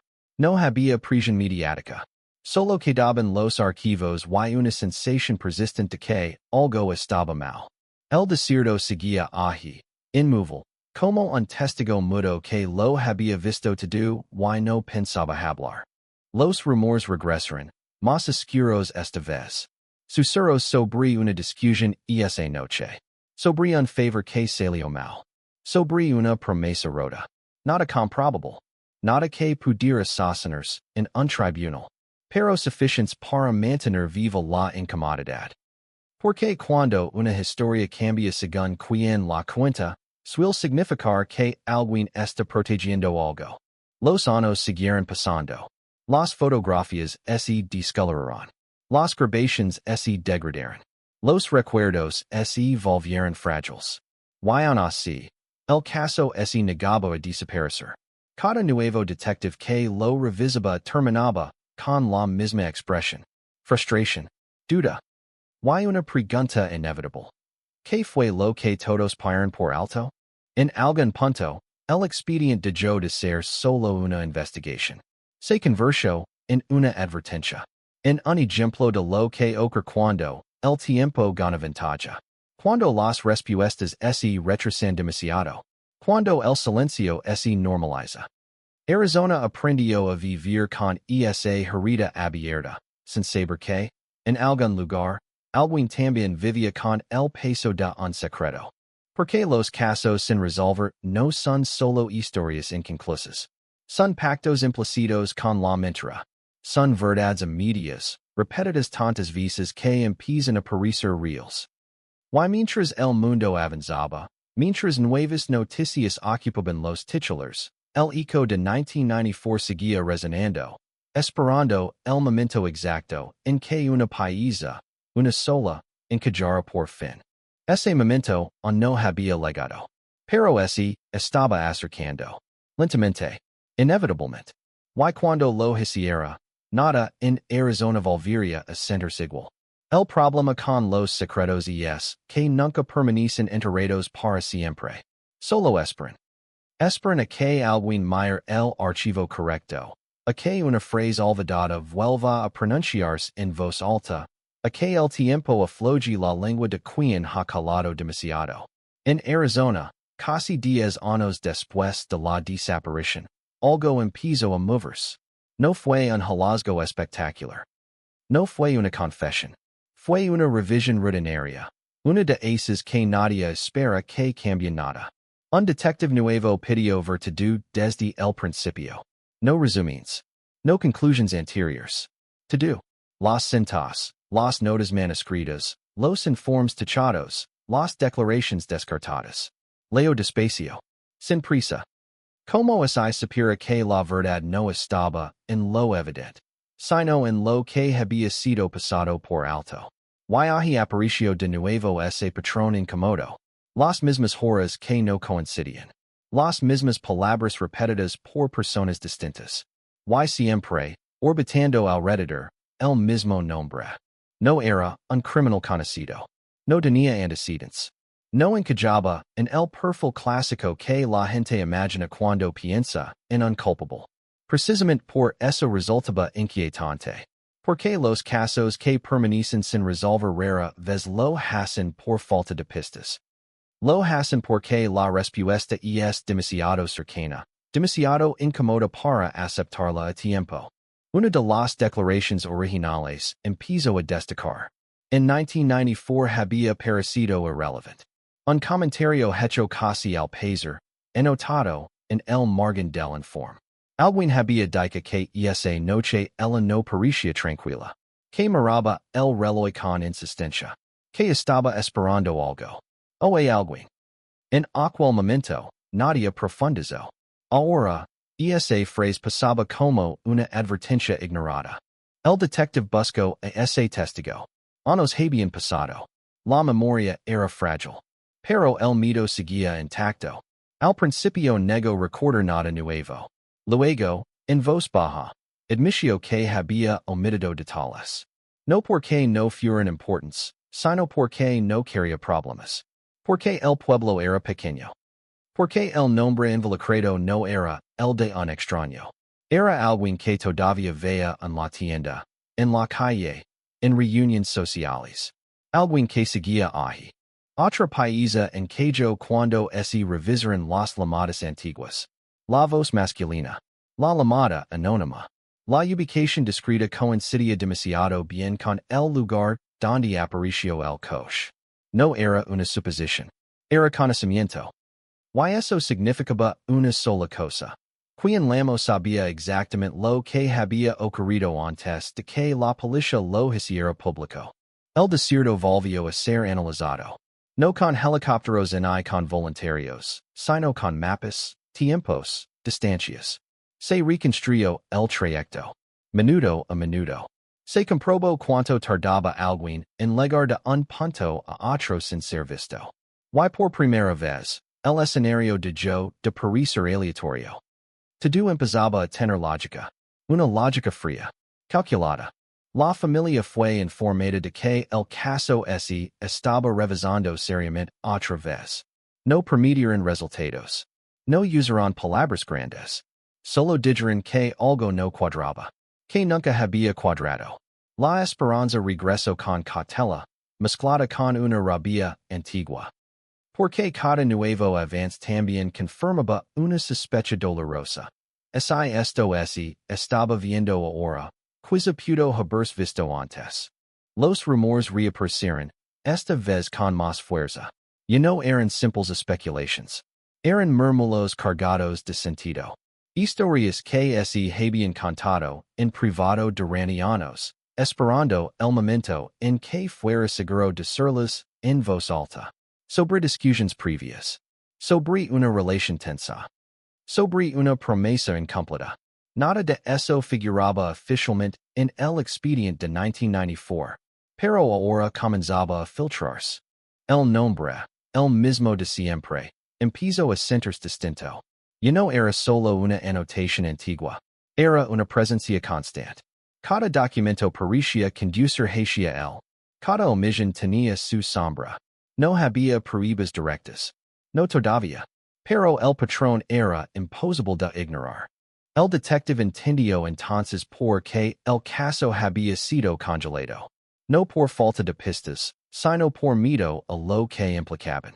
Porque aceptar esa dirección significaba mirar dentro de la comunidad, no fuera. Significaba admitir que el peligro no había venido de la nada, sino de alguien conocido, integrado, normal. Y eso siempre resulta más difícil de aceptar. Mientras tanto, el tiempo seguía su caso. El sospechoso envejecía. Cambiaba de trabajo. Construía una vida aparentemente estable. Pero los secretos no envejecen igual que las personas. Se quedan intactos. Y cuando empiezan a resquebrajarse, lo hacen con violencia. Una orden permitió revisar viejos registros financieros. Pagos en efectivo. Movimientos pequeños, pero fuera de lo habitual. Nada illegal por sí mismo, pero suficiente para levantar preguntas. ¿Por qué ese día? Por qué esa candidad? Por qué el silencio después? El expediente no parecía un caso frío. Parecía un cuerpo que empezaba a mostrar señales de vida. Cada página nueva añadida tensaba más el ambiente. Porque todos sabían que estaban cerca de algo. Y cuando un caso sin resolver empezó a moverse, nunca lo hace sin consecuencias. Arizona lo sintió antes de entenderlo. En miradas esquivas. En conversations interrumpidas. En la sensación de que el pasado estaba regresando, no como recuerdo, sino como amenaza. Porque esa la verdad salió a la luz, no solo respondería una pregunta antigua. Expondría todo lo que había sido calado durante años. Y en algún lugar, alguien empezó a darse cuenta de que el silencio que lo había protegido durante tanto tiempo estaba a punto de romperse. Cuando un caso dormido empezó a despertar, lo hace con señales casi imperceptibles. No hay serenas. No hay anuncios públicos. Solo pequeños cambios en el comportamiento de las personas que saben, o intuyen, que algo se aproxima. En Arizona, esas señales comenzaron a multiplicarse. Puertas que se cerraban un poco más rápido. Conversations que se cortaban cuando alguien entraba en la habitación. Y un silencio nuevo, más tenso que el anterior, como si el pasado hubiera decidido volver sin pedir permiso. El detective sabía que estaba pisando terreno frágil. Cada paso hacia adelante implicaba remover años de decisiones, omisiones y miedos compartidos. Volvió a entrevistar a personas que ya habían declarado. Esta vez no preguntó lo mismo. Cambió el orden. Cambió el tono. Dejó espacios incómodos entre una pregunta y otra. Y en esos silencios aparecieron las fisuras. Miradas que se desviaban. Manos que se apretaban. Phrases que se corrigen a mitad de camino. Alguien recordó una discusión. No un enfrentamiento violento, sino algo peor. Una conversación cargada de tensión, palabras medidas, una promesa que no sonó sincera. Ocurrió días antes de la desaparición. En 1994 nadie lo mencionó porque parecía irrelevant. Porque no querían involucrarse. Porque el nombre que surgía no era el de un desconocido. Era alguien respetado. Alguien integrado. Alguien que no encajaba con la idea de un monstruo. Otro testigo habló de una visita inesperada. Una noche. Un coche que no solía estar allí. Luces apagadas. Una estancia breve. Demasiado breve para ser social. Demasiado larga para ser casual. En su momento, nadie lo preguntó. Nadie quiso saber. Ahora, esa imagen regresaba con una claridad inquietante. El expediente comenzó a llenarse de marcas nuevas. No pruebas definitivas, pero sí conexiones. Líneas que unían nombres, horarios, lugares. El mapa del caso dejó de ser caótico. Empezó a mostrar una estructura. Y en el centro, como una sombra persistente, el mismo individuo. Siempre cerca. Siempre presente. Siempre justo fuera del foco. La policía sabía que no podía cometer errores. Después de tantos años, cualquier paso en falso podía destruir lo poco que habían reconstruido. Se revisaron procedimientos antiguos. Se detectaron fallos. Entrevistas incompletas. Preguntas que nunca se hicieron. El caso no solo hablaba de una desaparición. Hablaba de cómo el miedo colectivo había moldeado la investigación desde el principio. Mientras tanto, el sospechoso comenzó a sentir la presión. No oficialmente. No con citaciones ni interrogatorios formales. Era algo más sutil. Miradas más largas de lo habitual. Preguntas inocentes que llegaban demasiado tarde. La sensación de que ya no pasaba desapercibido. De que el tiempo, ese aliado silencioso durante años, estaba dejando de protegerlo. El desierto volvió a ser mencionado en las conversaciones internas. No como escenario lejano, sino como cómplice involuntario. Un lugar donde todo puede desaparecer sin dejar rastro. Donde la lógica humana pierde fuerza. Donde alguien que conoce el terreno puede borrar una vida y seguir caminando como si nada. La familia fue advertida de que el preciso sería lento. Que remover el pasado traería dolor. Que algunas respuestas podrían no llegar nunca. Aun así, aceptaron. Porque vivir con la incertidumbre ya era una forma de tortura. Porque cualquier verdad, por dura que fuera, era preferable al silencio. Y entonces surgió una paisa inesperada. Un documento olvidado. Un registro administrativo que no había sido vinculado al caso. Una fecha. Un movimiento. Algo que colocaba al sospechoso exactamente donde dijo no haber estado. No era una prueba concluyente, pero era una grita. Y las gritas, cuando aparecen, tienden a expandirse. Los investigadores entendieron que ya no estaban revisando un error del pasado. Estaban degenerando una historia cuidadosamente contenida. Cada testimonio nuevo confirmaba lo mismo. Alguien había sabido más de lo que dijo. Alguien había contado solo la parte que convenía.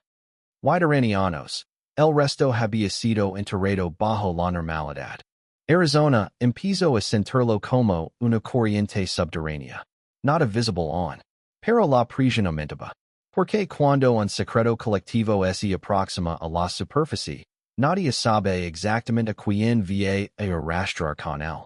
Y en medio de ese silencio cargado, una certeza comenzó a tomar forma dentro del expediente. La desaparición no fue un accidente. No fue azar. Fue una decisión.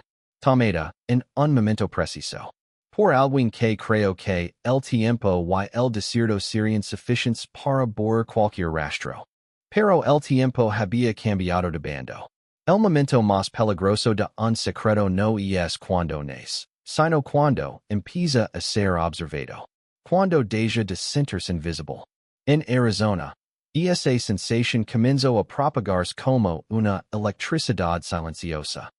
Nadie lo decía en voz alta, pero todos lo percibían. Algo así estaba cerrando. Un círculo que lavaba años abierto por fin empezaba a estrecharse. El sospechoso fue llamado a declarar otra vez. No como acusado. No oficialmente. Solo una conversación más. Un procedimiento estándar, dijeron. Él aceptó. Sonrió. Se sentó frente a los detectives con la tranquilidad de quien ha contado la misma historia demasiadas veces. La repitió casi palabra por palabra. Los mismos tiempos. Los mismos silencios.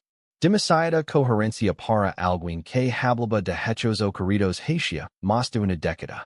Los investigadores no lo interrumpieron. Lo dejaron avanzar. Sabían que las mentiras largas no se rompen con confrontación, sino con paciencia. Con detalles. Con preguntas que parecen irrelevantes. ¿Dónde estaba exactamente cuando cayó la noche? ¿Quién más estaba allí? ¿Qué lavaba puesto? Pequeñas cosas. Y entonces ocurrió. Una corrección mínima. Un ajuste casi imperceptible. Un dato que no coincidía con su declaración anterior. No fue suficiente para acusarlo. Pero fue suficiente para confirmar una sospecha. La historia no estaba recordada. Estaba memorizada. Mientras tanto, otra línea del caso avanzaba en paralelo. Registros olvidados. Documentos administrativos. Papeles que nadie había conectado antes porque no parecían relacionados con una desaparición. Pero lo estaban. Una solicitud. Una autorización. Un movimiento que encajaba demasiado bien con la cronología reconstruida. Como si alguien hubiera preparado el terreno sin saber que, años después, ese mismo rastro sería seguido. El desierto volvió a aparecer en las conversaciones, no como un lugar, sino como una estrategia. Porque para quien lo conoce, no es solo vacío. Es cobertura. Es distancia. Es tiempo ganado. Y de pronto, ciertos comentarios antiguos adquirieron otro peso. Phrases dichas al pasar. Bromas incómodas. Referencias al desierto como algo que así traga los problemas. Nadie los había tomado en serios. Ahora sonaban distintas. La presión empezó a filtrarse en la vida cotidiana del sospechoso. Cambios de humor. Reacciones desmedidas. Un nerviosismo que no existió antes. No había acusaciones públicas, pero él sabía. Sabía que el pasado estaba siendo desenterrado con una precisión nueva. Que ya no se trataba de remorse, sino de datos. Un testigo más aceptó hablar. No por violencia, sino por agotamiento. Dijo que había guardado silencio durante años por miedo a equivocarse. Por miedo a señalar a la persona incorrecta. Pero ahora entendía algo que antes no había querido aceptar. Que el silencio también había sido una elección. Y que esa elección había tenido consecuencias. Su relato no aportó una prueba definitiva. Aportó contexto. Un clima. Una tensión previa a la desaparición que nunca había sido documentada. Una sensación compartida de que algo había pasar. De que el equilibrio era frágil. De que alguien estaba al límite. El expediente empezó a transformarse. Ya no era una colección de países sueltos. Era una narración incompleta, sí, pero coherente. Y toda narración necesita un punto de quiebre. Un momento donde nada pueda volver a ser igual. Los detectives sabían que estaban cerca de ese punto. Pero también sabían que el siguiente paso sería irreversible. La familia fue informada de que ese estaba considerando una acción formal. No permitieron resultados. Nunca lo hacían. Pero el tono había cambiado. Ya no hablaban de posibilidades abstractas. Hablaban de escenarios concretos. De riesgos. De consecuencias. Arizona contenía el aliento sin saberlo. Porque cuando un caso que ha dormido durante décadas empieza a moverse con intención, no solo busca justicia. Busca romper un pacto antiguo. El pacto de mirar hacia otro lado. El pacto de dejar que el tiempo se encargue de borrar lo incómodo. Y el tiempo, esta vez, no estaba dispuesto a hacerlo. El pasado ya no era una sombra distante. Estaba de pie, observando, esperando el momento exacto para reclamar lo que se le debía. Cuando la prisión aumenta, las gritas dejan de ser invisibles. Empiezan a notarse en los gestos, en la voz, en la manera en que alguien evita una pregunta demasiado directa. En Arizona, esa transformación fue lenta, pero inconfundible. El caso ya no se movía en los margines. Había entrado en una fase donde cada paso exigía precisión absoluta, porque cualquier error podía alertar a la única persona que todavía creía estar a salvo. Los detectives comparan declaraciones antiguas con las nuevas, línea por línea, palabra por palabra. No buscaban grandes contradicciones. Buscaban deslizamientos. Cambios sutiles de lenguaje. Un creo donde antes había un se. Un tal vez, añadido años después. De tales que revelaban no memoria, sino cálculo. El patrón se repetía. Siempre en el mismo punto. Siempre alrededor de la misma noche. Se ordenó un análisis técnico de las grabaciones originales. Voces envejecidas por el tiempo, cintas donadas, silencios prolongados. En una de ellas, casi el final, había una pausa extraña. No era una respuesta. Era una espera. Como si quien hablaba estuviera midiendo lo que podía decir sin comprometerse. En 1994 nadie lo notó. Ahora, esa pausa se convirtió en un grito mudo. El sospechoso fue observado a distancia. No vigilancia formal. No seguimientos evidentes. Solo presencia. Apariciones casuales. Patrolas que pasaban con más frecuencia. El objetivo no era intimidar, sino provocar error. Porque cuando alguien ha vivido décadas creyendo que ganó, la sensación de ser observado puede resultar insoportable. Y el error llegó. No en forma de juega. No como una confesión. Fue algo mucho más humano. Una conversación fuera de lugar. Una frase dicha con demasiada confianza a la persona equivocada. Una referencia a un detalle que nunca había sido público. Una información que solo podía conocer quien estuvo allí. Ese comentario llegó a oídos de la policía como llegan casi todas las verdades tardías. En voz baja, con miedo, acompañadas de la frase, no sé si, serve de algo. Servió.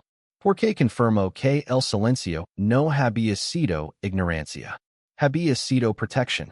Los investigadores cruzaron ese dato con todo lo anterior. Horarios, ubicaciones, movimientos. Por primera vez, la reconstrucción no dejaba espacios vacíos. No decía exactamente qué ocurrió, pero sí decía quién no podía estar fuera de la historia. Y eso era suficiente para avanzar. La orden legó con cautela. Nada espectacular. Nada que llamara la atención de los medios. Se trataba de acercarse un poco más. De pedir cooperación adicional. De solicitar acceso a cosas que antes no se habían considerado relevantes. Cada solicitud era una prueba. Cada respuesta, un indicador. El sospechoso empezó a mostrarse irritable. Menos cuidadoso. La narrativa perfecta comenzó a perder rigidez. Y no sonría al repetirla. Y no parecía orgulloso de su coherencia. El cansancio hacía su trabajo. ¿Por qué sostener una mentira durante tantos años require una energía que, tarde o temprano se agota? El expediente alcanzó un punto crítico. No había una prueba única, devastadora.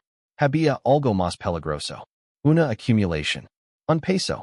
Una historia que, al ser contada de principio a fin, solo podía sostenerse si aceptaba una conclusión incómoda. Que la desaparición no fue impulsiva. Fue controlada. Y que alguien había confiado en que el tiempo sería suficiente para convertirla en leyenda. La familia fue preparada para un posible giro. No se habló de justicia aún. Se habló de responsabilidad. De enfrentar lo que viniera. Porque cuando un caso sin resolver empieza a cerrarse, no lo hace con alivio inmediato. Lo hace con una avalancha de verdades que nadie está completamente listo para recibir. Arizona seguía respirando con dificultad. El pasado estaba demasiado cerca. Y no era un recuerdo borroso. Era una presencia concreta, con nombre, con rostro, con una historia que comenzaba a resquebrajarse. Y en ese punto exacto, los investigadores entendieron algo esencial. El arresto, esa legaba, no sería el final. Sería el principio de algo mucho más inquietante. Porque revelar un secreto oculto no solo expone a quien lo guardó. Expone a todos los que eligieron no mirar. El desierto había esperado pacientemente. Ahora, por primera vez, parecía dispuesto a devolver algo de lo que había tomado. Hay un instante, justo antes de que todo cambie, en el que el silencio se vuelve insoportable. No porque sea más profundo, sino porque empieza a temblar. En Arizona, ese temblor se sintió en los pasillos de la comisaría, en las conversaciones medidas, en la certeza de que el siguiente movimiento no podía ser reiterado una vez ejecutado. El expediente fue presentado a una unidad distinta, ojos nuevos, sin historia emocional con el caso. Su reacción fue inmediata. No preguntaron por qué había tardado tanto. Preguntaron por qué nadie había avanzado antes. La narrativa estaba ahí. No perfecta, no cerrada, pero suficientemente clara como para justificar un paso que durante años se había evitado. La solicitud se redactó con precisión quirúrgica. Cada palabra elegida para resistir objeciones. Cada omisión calculada. No se trataba de acusar. Se trataba de acercarse lo suficiente como para obligar a una reacción. Porque una verdad contenida durante décadas rara vez permanece estable cuando se la empuja contra una pared. El sospechoso recibió la notificación sin alzar la voz. Sin sorpresa visible. Demasiada calma para alguien que supuestamente no tenía nada que ocultar. Dijo entender. Dijo cooperar. Pero algo en su postura había cambiado. Y no se movía como alguien confiado. Se movía como alguien que calcula salidas. Los detectives observan cada gesto, cada respiración. Porque el cuerpo suele hablar cuando las palabras están bien entrenadas. Y el cuerpo estaba tenso. Preparado. A la defensiva. Como se supera que el margen de maniobra se estaba reduciendo. El entorno empezó a reaccionar. Personas que nunca habían hablado ahora pedían reuniones privadas. No para acusar directamente. Sino para decker que siempre les había parecido extraño. Que había algo que no cuadraba. Que no supieron como expresarlo en su momento. La verdad tardía no es heroica. Es pasada. Y liga siempre acompañada de culpa. Un antiguo conocido mencionó una conversación olvidada. Algo dica en tono de broma, pero con una carga oscura. Una referencia a que nadie encuentra nada en el desierto. En su momento sonó como una frase cualquiera. Ahora sonaba como una confesión mal disimulada. Nadie había corrido escucharlo así. Los investigadores sabían que el siguiente paso implicaba cruzar una línea. Y cuando esa línea se cruza, ya no hay marca atrás. El preciso de yo de ser hipotético. Se convirtió en operativo. Documentos firmados. Autorizations concedidas. Preparativos descritos. Porque el objetivo no era un espectáculo. Era precision. La familia fue informada con palabras cuidadosas. No se habló de culpabilidad. Se habló de acciones. De procedimientos. De la posibilidad real de que algo sucediera pronto. La esperanza regresó. Pero esta vez no como un alivio. Como una carga emocional difícil de sostener. Arizona empezaba a recordar. No con nostalgia, sino con incomodidad. El pasado ya no estaba lejos. Estaba llamando a la puerta. Y muchos se dieron cuenta, demasiado tarde, de que habían ayudado a mantenerlo afuera durante años. El sospechoso fue visto solo con más frecuencia. Caminadas largas. Rutinas alteradas. Cambios pequeños, pero reveladores. Cuando alguien siente que el cerco se cierra, el cuerpo busca espacio. Una salida que ya no existe. Los detectives entendieron que el arresto, ilegaba, no sería una sorpresa. Sería una confirmación. La confirmación de que el silencio colectivo había tenido un costo. De que la verdad no se había perdido. Había sido pospuesta. Y en ese aplazamiento, alguien había vivido con una libertad prestada. Una libertad que estaba a punto de expirar. El desierto seguía inmóvil. Pero esta vez, no parecía protector. Parecía expectante. Como si supiera que pronto, después de tantos años, tendría que devolver algo que nunca fue suyo para guardar. Cuando la decisión finalmente se toma, el mundo exterior no lo nota de inmediato. No hay titulares. No hay luces encendidas de madrugada. Solo una serie de pasos precisos, ejecutados en silencio, como si todos entendieran que el minorito podría alterar algo que ha tardado décadas en alinearse. En Arizona, ese momento legó sin dramatismo visible, pero con un peso insoportable para quien sabían lo que estaba a punto de ocurrir. La orden fue clara, limitada, específica, no buscaba un final, sino una apertura definitiva. El objetivo no era cerrar el caso, sino obligarlo a hablar. Porque después de tantos años, la verdad no había surgir sola. Había que presionarla. El sospechoso fue abordado temprano. Antes de que el día adquiriera forma. No hubo resistencia. No hubo escena. Solo un gesto tenso. Una pausa demasiado larga antes de responder. El tipo de silencio que no pertenece a la sorpresa, sino al reconocimiento. A la aceptación de que el tiempo, finalmente, había alcanzado su rastro. En la sala de interrogatorios, el air parecía más denso. Las paredes escuchaban. Las cámaras grababan. El se sentó con la misma postura de siempre, pero algo se había quebrado.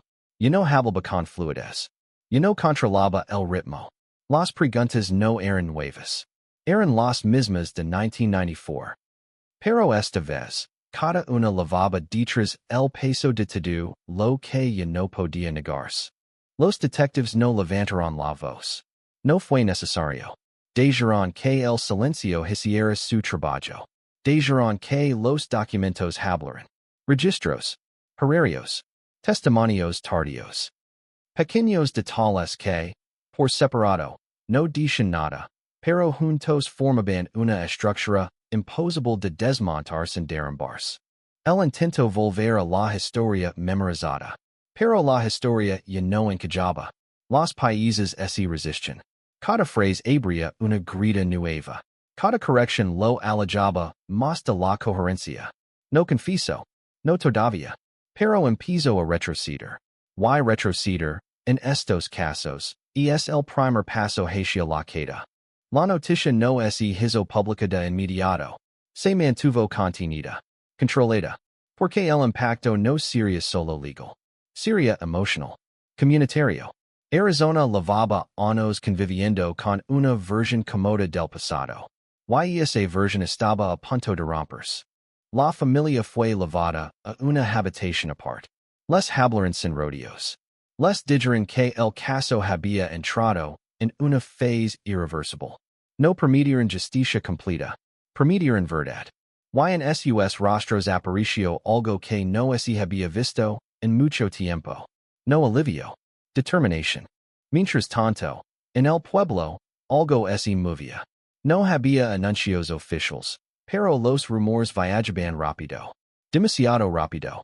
La gente empezó a conectar nombres. A recordar frases.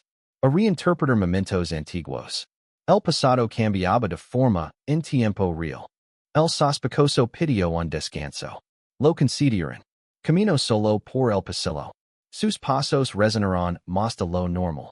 Como es el edificio entero quisiera recordar que ya no estaba solo con su historia. Que ahora pertenecía al registro. A la memoria oficial. Los investigadores sabían que no tenían to do. Que faltaban países. Pero también sabían algo más importante. Que el muro había cedido. Y una vez que eso ocurre, no hay manera de reconstruirlo igual.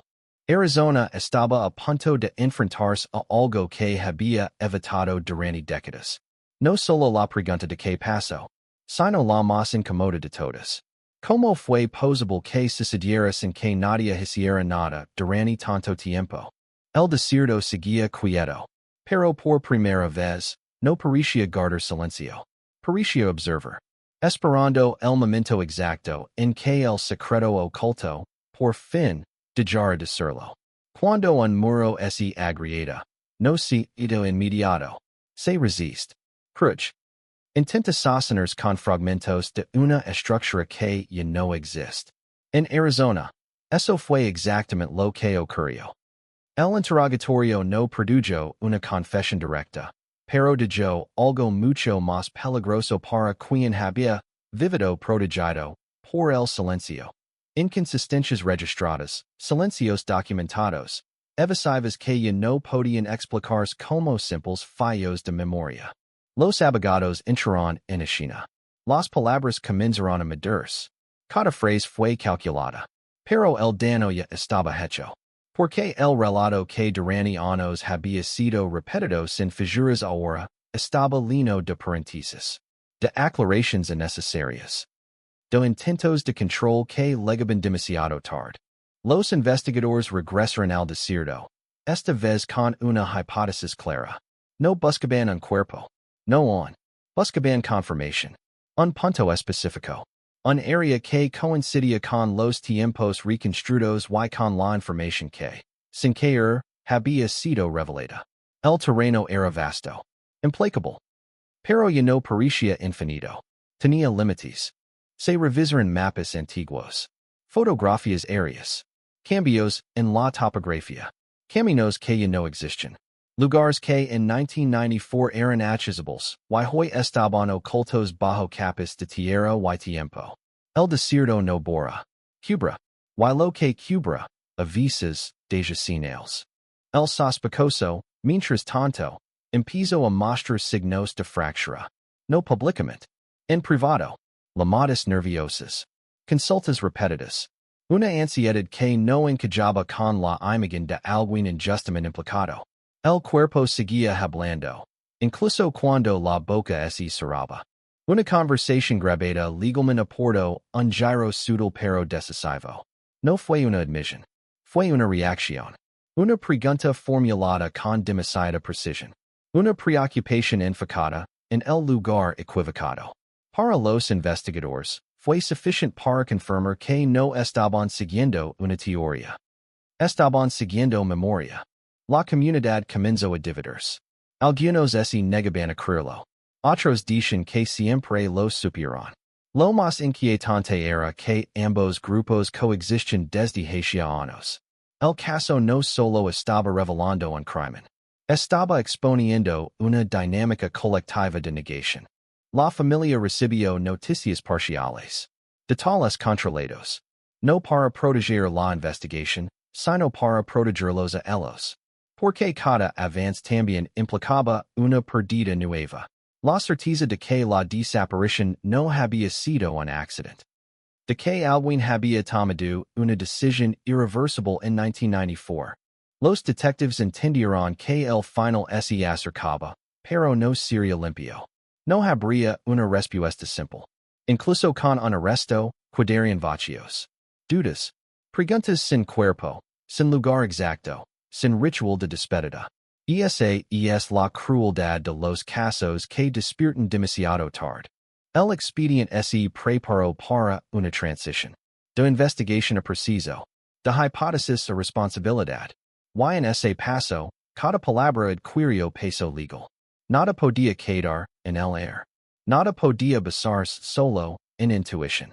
Arizona observaba, consciente no, como su historia se reescribía. No con heroísmo. Con incomodidad. Porque aceptar la verdad implicaba aceptar años de silencio compartido. El desierto, una vez más, se mantenía inmóvil. Pero ahora, ya no parecía un refugio. Parecía un archivo abierto.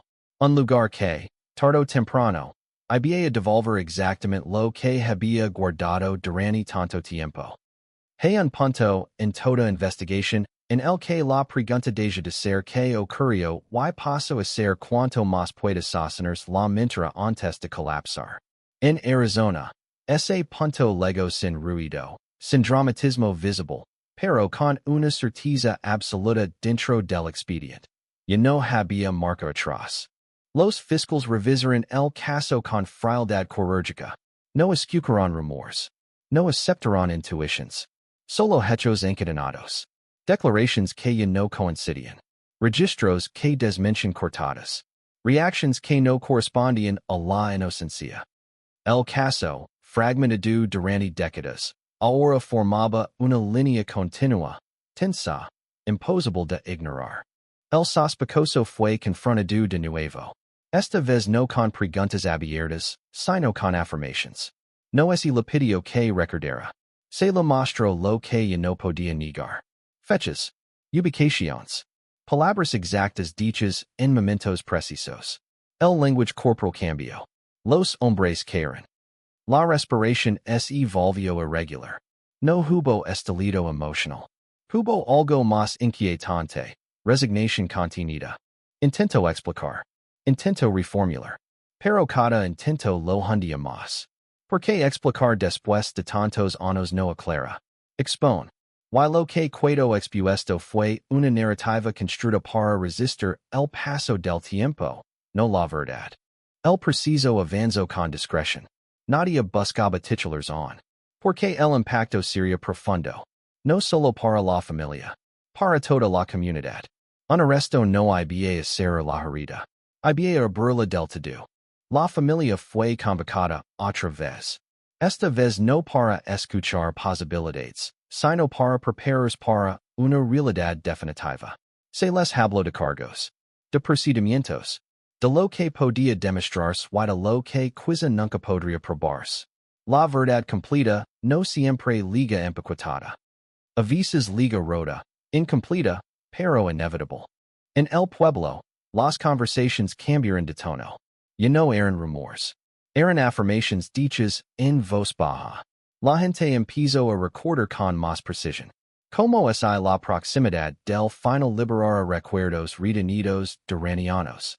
El silencio colectivo comenzaba a deshacerse, paisa por paisa. El sospechoso pasó su primera noche sabiendo que el tiempo ya no llegaba a su favor. Que el desierto no había a protegerlo más. Que la historia que había sostenido durante décadas ahora pertenecía a otros. A los registros. A las salas de audiencia. A la memoria pública.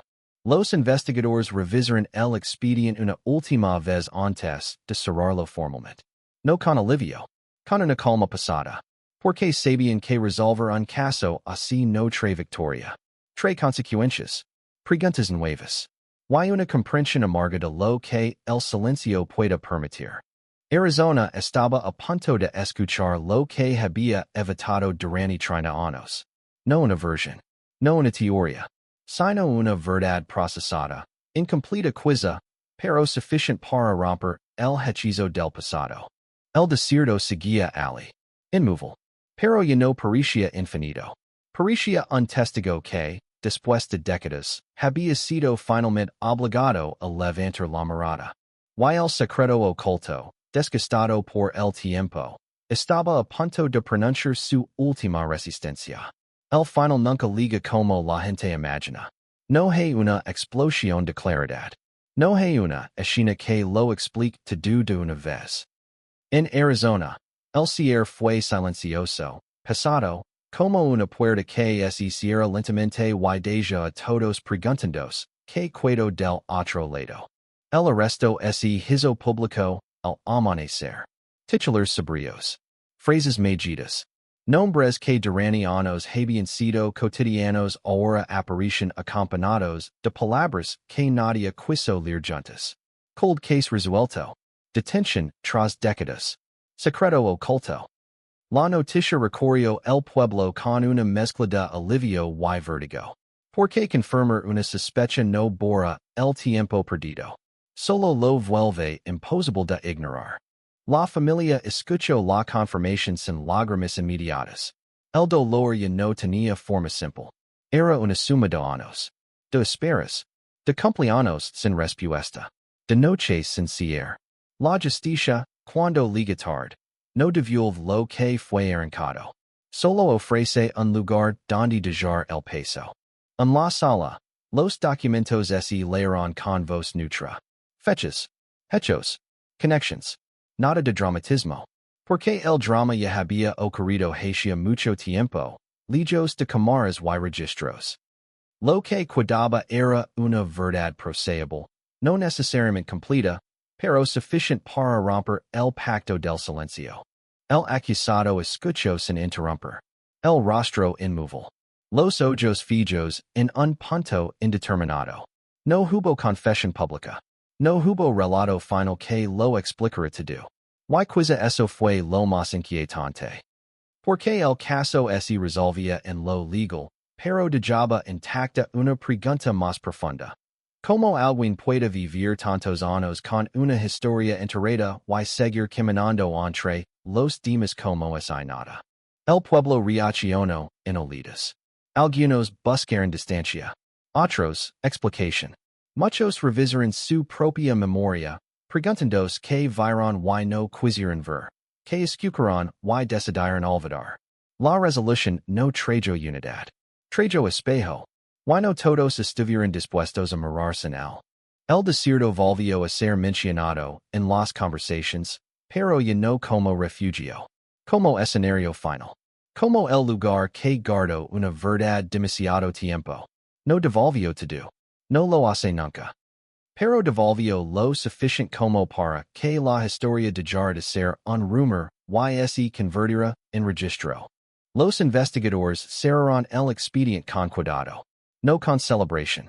Con respeto. Sabían que algunos cabos quedarían sueltos para siempre. Que no todas las respuestas llegan.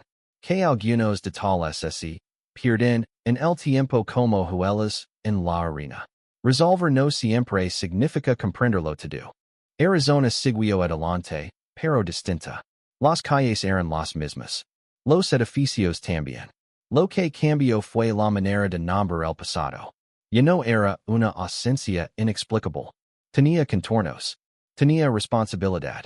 Tenía un nombre. Y aún así, cuando se la noche y el viento atraviesa el desierto, quienes dicen sentir que algo permanece incompleto. No como una amenaza, sino como un recordatorio. De que el silencio protege, pero también condena. De que los secretos no desaparecen. Solo esperan. El caso dejó una marca invisible. En la memoria colectiva. En la forma en que se cuentan las historias. En la certeza de que el tiempo no borra lo ocurrido. Solo lo pone a prueba. Arizona, 1994. Dejó de ser una pregunta abierta. Pero su eco sigue ahí. Bajo el sol. Bajo la arena. Recordando que incluso los casos resueltos de sombras y que algunas verdades, aunque finalmente salgan a la luz, nunca dejan de doler. Después de que los titulares se desvanecieron, después de que las cámaras se apagaron y los micrófonos fueron guardados, el caso no desapareció. Simplemente cambió de lugar. Pasó de las portadas al interior de las casas, a las conversaciones en voz baja, a los silencios incómodos que surgen cuando alguien mencionaba el pasado sin darse cuenta de lo que estaba removiendo. La vida siguió, como siempre lo hace, pero con una grita nueva. Porque ahora todos sabían que el tiempo no había protegido a nadie. Que la rutina puede convivir con la culpa. Que el mal no siempre liga con señales claras. A veces se sienta a la mesa, saluda, sonríe y se va sin dejar rastro visible. La familia intentó reconstruirse alrededor de una verdad que llegó demasiado tarde. No había celebración. No había sensación de victoria. Solo una calma extraña, casi artificial, como si el cuerpo no supiera on cómo reaccionar a la ausencia definitiva de la duda. Durante años habían vivido preguntandos que había pasado. Ahora vivían preguntandos cómo seguir adelante con la respuesta. Algunos objetos personales reaparecieron. Fotografías guardadas en cajas. Ropa que nadie se había atrevido a tirar. Cartas escritas y nunca enviadas. Cada objeto era una prueba silenciosa de que la historia no terminó con el crimen, sino que continuó, día tras día, en la vida de quienes se quedaron. En el pueblo, ciertos nombres dejaron de pronunciarse con naturalidad. Moradas que antes eran neutras ahora cargaban un peso distinto. No había acusaciones abiertas, pero sí una conciencia nueva. Cualquiera puede esconder algo. Y eso cambió la forma en que la comunidad se miraba a sí misma. Los investigadores, y fuera del caso, admitieron en privado lo que nunca se dice en ruedas de prensa. Que resolverlo no les quitó el sueño perdido. Que algunas escenas regresaban de noche, sin permiso. Que ser un expediente no significa ser la mente. El archivo quedó celado. Pero la historia seguía activa en cada recuerdo que no encajaba del todo. El acusado esperaba su destino entre paredes gris, lejos del desierto que durante años había sido su aliado silencioso. No habló más. No explicó. No corrigió la narrativa final. Tal vez porque ya no tenía sentido. Tal vez porque incluso las mentiras se cansan de sostener solas. Su silencio final no fue redención. Fue confirmación. Con el paso de los meses, el caso empezó a ser citado como referencia. En clases. En artículos. En otros expedientes reabiertos. Arizona 1994 ya no era solo una tragedia local. Era un ejemplo. Una advertencia. La prueba de que los secretos no prescriben. Solo se esconden mejor. Y aún así, cuando el viento recorre el desierto al caer la noche, hay quienes aseguran que la historia no está completamente quieta, que algunas preguntas siguen suspendidas en el aire. No las esenciales, no las legales, sino las humanas. Las que no entran en un documento judicial. Las que no tienen respuesta exacta. Que pensó en el último momento. Quien más sabía. Que de tal se perdió para siempre. El caso fue resuelto, dicen los registros. Pero la verdad es más incómoda. El caso fue conocido, encajado, nombrado. Y eso fue suficiente para seguir adelante, aunque no para olvidar. Arizona aprendió algo que no figura en ninguna sentencia. Que el tiempo no cura. Solo enseña a convivir con las heridas. Que la justicia puede legar, pero nunca liga intacta. Y que cada verdad revelada deja detrás una sombra que ya no se puede ignorar. El desierto permanece. El pueblo también. Pero bajo la superficie, algo cambió para siempre. Porque ahora saben que incluso después del final, las historias no se detienen. Solo bajan la voz. Con el tiempo, el caso dejó de ser noticia y se convirtió en referencia. No como una victoria, sino como una cicatriz. En Arizona, nadie volvió a hablar de 1994 con su nindo antes. Cada doyan pasó a tener un antes y un después. Como si la historia hubiera partido el calendario en dos mitades irreconciliables. Los archivos judiciales permanecen cerrados, pero la historia seguía filtrándose por otros caminos. En conversaciones privadas. En entrevistas nunca publicadas. En recuerdos que empezaron a reconstruirse ahora que el mito había cambiado de forma. No desapareció. Solo dejó de ser abstracto. Algunas personas comenzaron a hablar, no ante la policía, sino ante sí mismas. Reconocieron sensaciones que habían ignorado. Detalles mínimos que, en su momento parecieron irrelevantes. Una frase fuera de lugar. Una ausencia demasiado conveniente. Una mirada que evitó otra. Nada de eso cambiaba el resultado legal, pero alteraba algo más profundo. La forma en que entendían su propio pasado. La familia, mientras tanto, aprendía a convivir con un duelo nuevo. No el de la incertidumbre, sino el de la confirmación. Porque saber no siempre alivia. A veces pesa más que no saber. El nombre del culpable no lino el vacío. Solo le dio contornos más definidos. Más difíciles de esquivar. Hubo noches en las que el silencio se volvía ensordecido. No porque faltaran respuestas, sino porque ya no había preguntas que amortiguaran el dolor. El misterio había servido durante años como una barrera. Ahora esa barrera había caído, y detrás solo quedaba la perdida desnuda, sin narrativas que la suavizaren. El acusado seguía sin hablar. Su silencio dejó de ser estratégico y pasó a ser existencial. No era una defensa. Era una forma de desaparecer sin ers. Para algunos, eso fue una última crueldad. Para otros, una confirmación final de que nunca habría una explicación que calmara a todos. En el pueblo, la memoria colectiva comenzó a reorganizarse. Los jóvenes escuchaban la historia como algo casi legendario. Los mayores la recordaban con una precisión que antes no tenían. La diferencia era clara. Ahora había un final oficial, pero no un cierre emocional compartido. Los investigadores sabían que ese era el destino de muchos casos así. Resolver no significa ser. Significa detener la hemorragia, no borrar la herida. Cada vez que el caso era citado en una conferencia o en una capacitación, se hacía con una advertencia implícita. El tiempo puede ocultar la verdad, pero nunca la neutraliza. El desierto, omnipresente, seguía siendo el mismo. Pero ya no simbolizaba solo el misterio.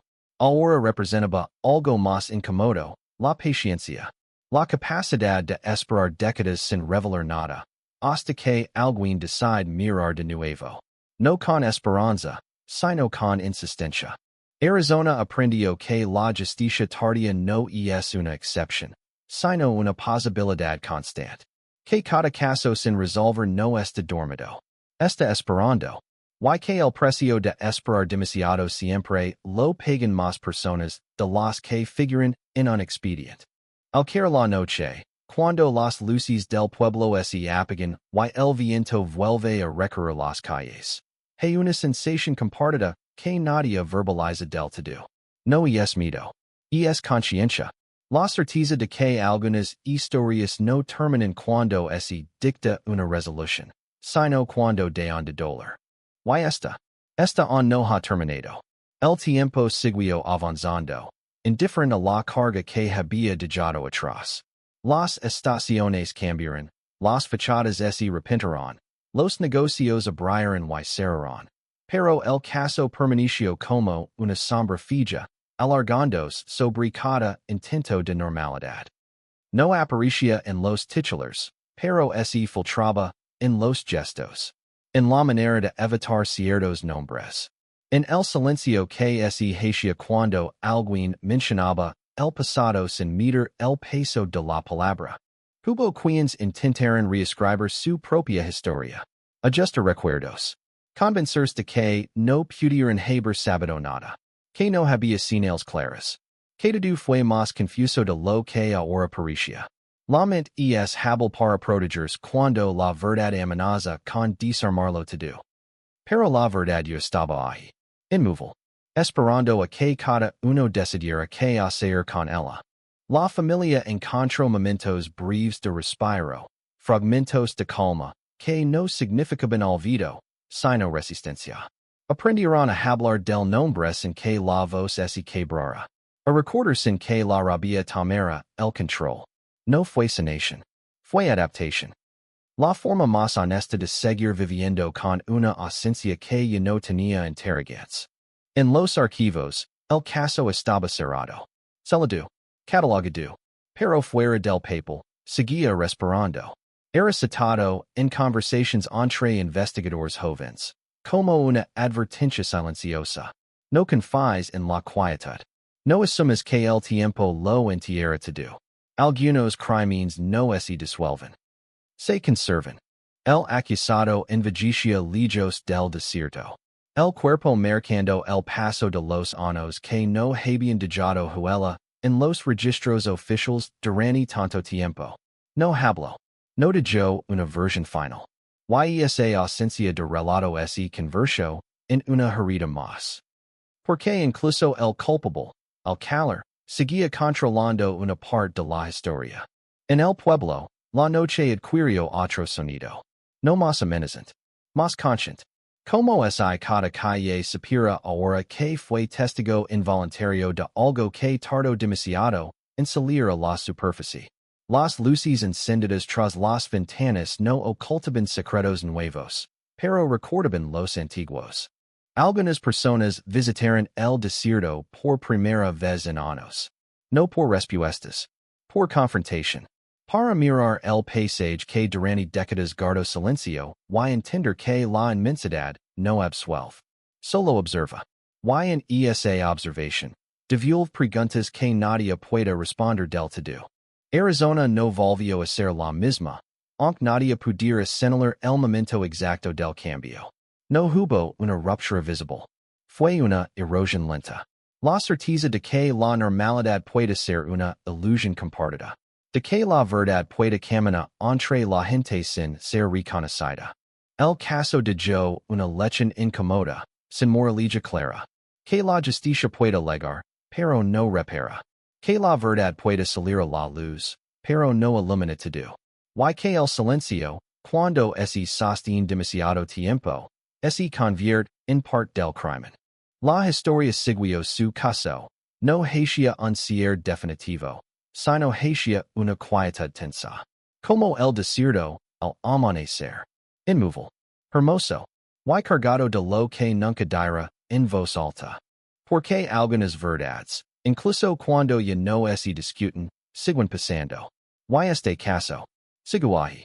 Con el paso de los años, el caso de Joe de pertenecer solo a quienes lo vivieron directamente. Se convirtió en una advertencia flotando en el aire. En una historia que se contaba sin levantar demasiado la voz. Como si el volumen pudiera despedir algo que nunca terminó de dormirse. No era miedo. Era respeto por lo que el silencio había demostrado ser capaz de ocultar. La comunidad aprendió a convivir con una verdad que no podía ser revisitada, pero tampoco olvidada. Cada aniversario pasaba sin actos oficiales, sin comunicados, sin ceremonias. Y aún así, algo se detenía por unos segundos. Una pausa casi imperceptible. Como si el tiempo mismo recordara. La familia siguió adelante con una dignidad silenciosa. No hubo declaraciones finales. No hubo discursos de cierre. Entendieron que ninguna palabra pública iba a completar lo que faltaba. El duelo se volvió íntimo, casi invisible, sostenido por rutinas nuevas y por la decisión consciente de no permitir que el caso definiera cada instante del futuro. En oficinas policiales, Lejos de Arizona, el expediente seguía siendo citado. No por el arresto. Por la espera. Por los años en que la verdad estuvo a la vista y nadie supo cómo mirarla. Para algunos investigadores jóvenes, ese convirtió en una obsesión silenciosa. En la prueba de que cada detalle ignorado puede crecer con el tiempo hasta volverse irreversible. El acusado permanecía encerrado en su propio silencio. Y no como estrategia, sino como estado permanente. El mundo exterior había avanzado sin él, pero la historia seguía atada a su negativo a hablar. No ofreció redención. No ofreció contexto. Y así, incluso desde la quietud, siguió influyendo en el relato. El desierto, una vez más, absorbió todo sin reaccionar. No celebró la verdad. No castigó la mentira. Permaneció igual, recordando a quien quisiera mirar que la naturaleza no juzga. Solo conserva. Y en esa conservación, obliga a los humanos a cargar con lo que dejaron atrás. Arizona aprendió algo que nunca figurara en manuales ni sentencias. Que hay finales que no se sienten como finales. Que resolver un caso no significa apagar su eco. Y que algunas historias, incluso cuando parecen cerradas, continúan viviendo en la forma en que una comunidad se mueve, se observa y se protege. La noche sí, igual que siempre. El viento sigue su curso. Las calles descansan bajo las luces amarillas. Pero bajo esa superficie tranquila, permanece una certeza compartida, casi invisible. El pasado no es Virginia solo cambia de lugar. Y este caso, aunque tenga un nombre, una fecha y un expediente cerrado. Sigo respirando en el silencio de Arizona. Hay una etapa posterior al cierre oficial que casi nunca se menciona. Un territorio silencioso donde ya no hay investigaciones activas, en hay rutas de prensa, en hay urgencia institucional. Solo queda la vida real, obligada a acomodarse alrededor de una verdad que luego tarde y se quedó sin instrucciones de uso. En Arizona, ese territorio se extendió durante años. Las personas no despertaban pensando en el caso, pero el caso aparecía igual. En decisiones pequeñas. En desconfianzas nuevas. En una forma distinta de mirar a quien siempre habían estado ahí. Porque cuando una historia demuestra que alguien pudo ocultar tanto durante tanto tiempo, la inocencia colectiva se vuelve un lujo imposible. Algunos comenzarán a revisar sus propios recuerdos, con una precisión casi obsesiva.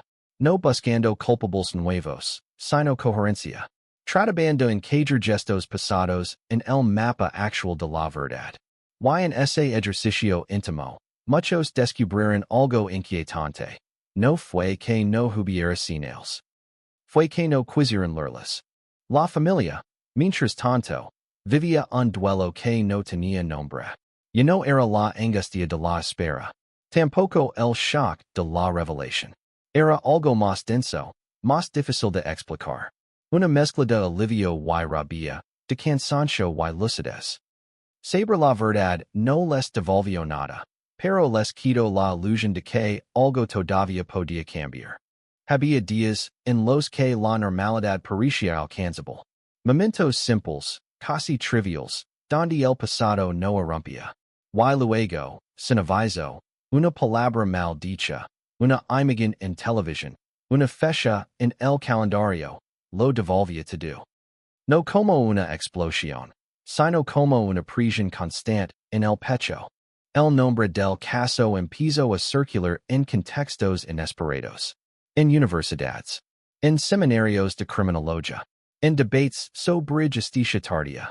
Arizona 1994, Southeast convirtió en union ejemplo citado con respeto, pero también con incomodidad. Porque no encajaba en la narrativa optimista del sistema, que siempre liga a tiempo. Los investigadores que alguna vez trabajaron en el evitaban hablar en términos de éxito. Preferían palabras más frías. Resolution partial. Verdad procesable. Cierre administrativo. Sabian que cualquier intento de presentarlo como victoria traicionaba la complejidad real del dano causado. El acusado seguía siendo una figura opaca, no por misterio, sino por ausencia. No aportó contexto. No ofreció una versión alternativa. Su silencio no aclaró nada, pero tampoco permitió que la historia se estabilizara del todo. Fue un vacío activo. Un hueco que absorbía cualquier intento de comprensión completa. Con el tiempo, ese silencio empezó a generar más preguntas que respuestas. No sobre los hechos, sino sobre el mecanismo. ¿Cómo se construye una vida paralela durante décadas?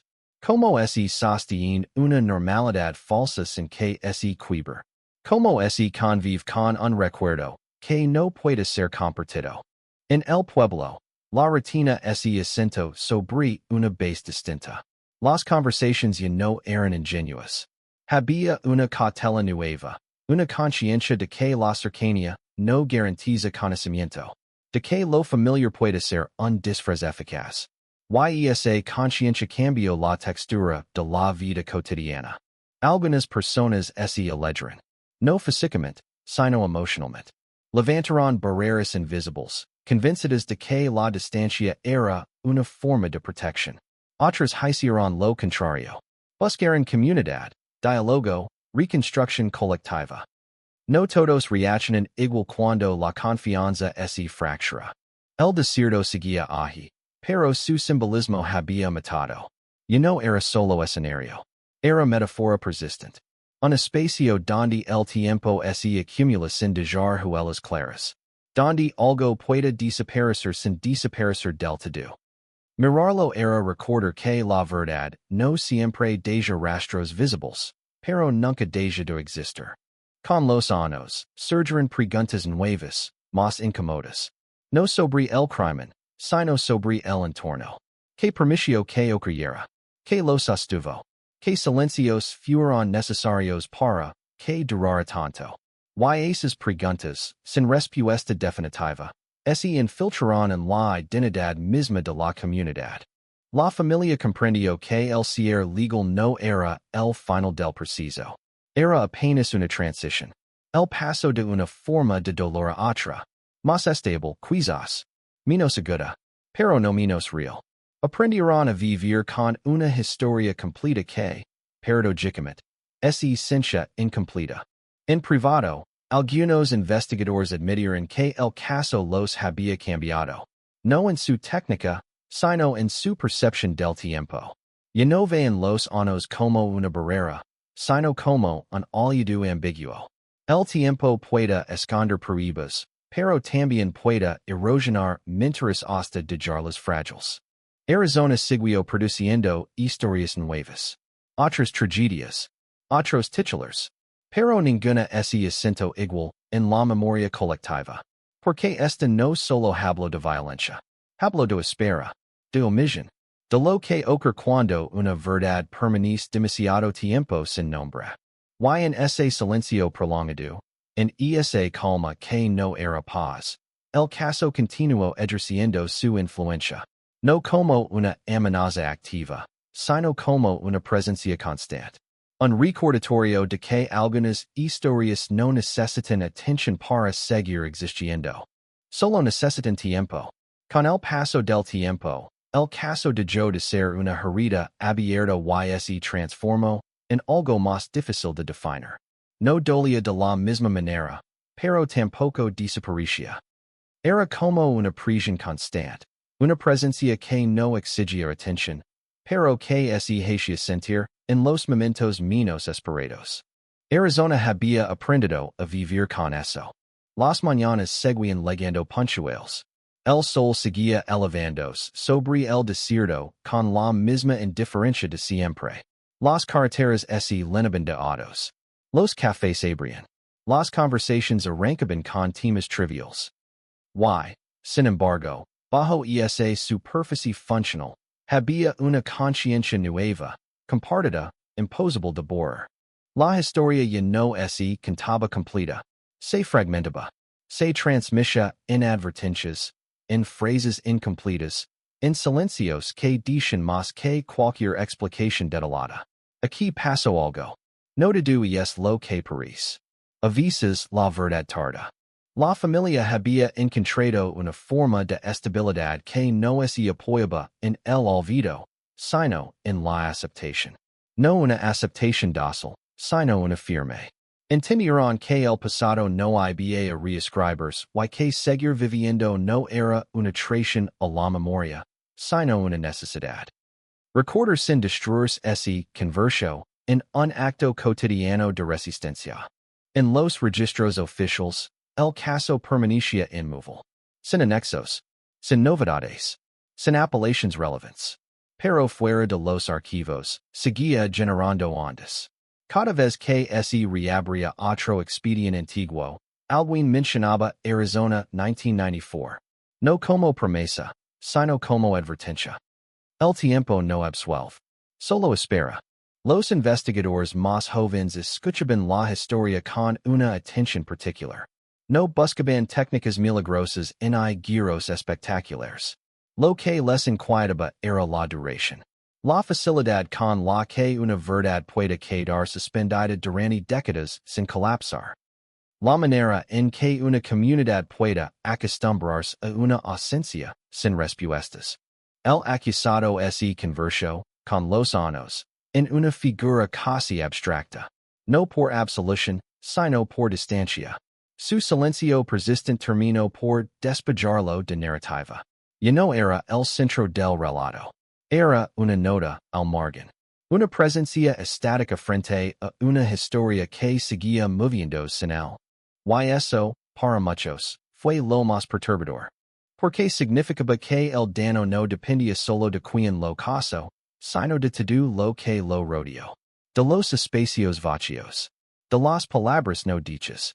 De los momentos en que mirar hacia otro lado pareció más fácil que insistir. En el pueblo, algunas costumbres cambiaron sin anuncio. Más atención, más preguntas, más incomodidad ante las explicaciones demasiado simples. Nadie hablaba de paranoia, pero todos entendían que algo se había roto y que ya no podía repararse con ingenuidad. El desierto continuaba siendo un punto de referencia inevitable. No como símbolo romántico, sino como testigo inmóvil. Un lugar donde el tiempo no se mide en días ni en años, sino en capas. Y cada capa guardaba algo. No necesariamente evidencia, sino memoria. Arizona comprendió que hay verdades que no liberan. Que no producen catarsis. Que no traen alivio inmediato. Algunas solo reorganizan el dolor. Le dan una forma más definida. Más manageable, quizás, pero también más real. Con los años, el caso empezó a desaparecer de las conversaciones públicas, pero no de las privadas.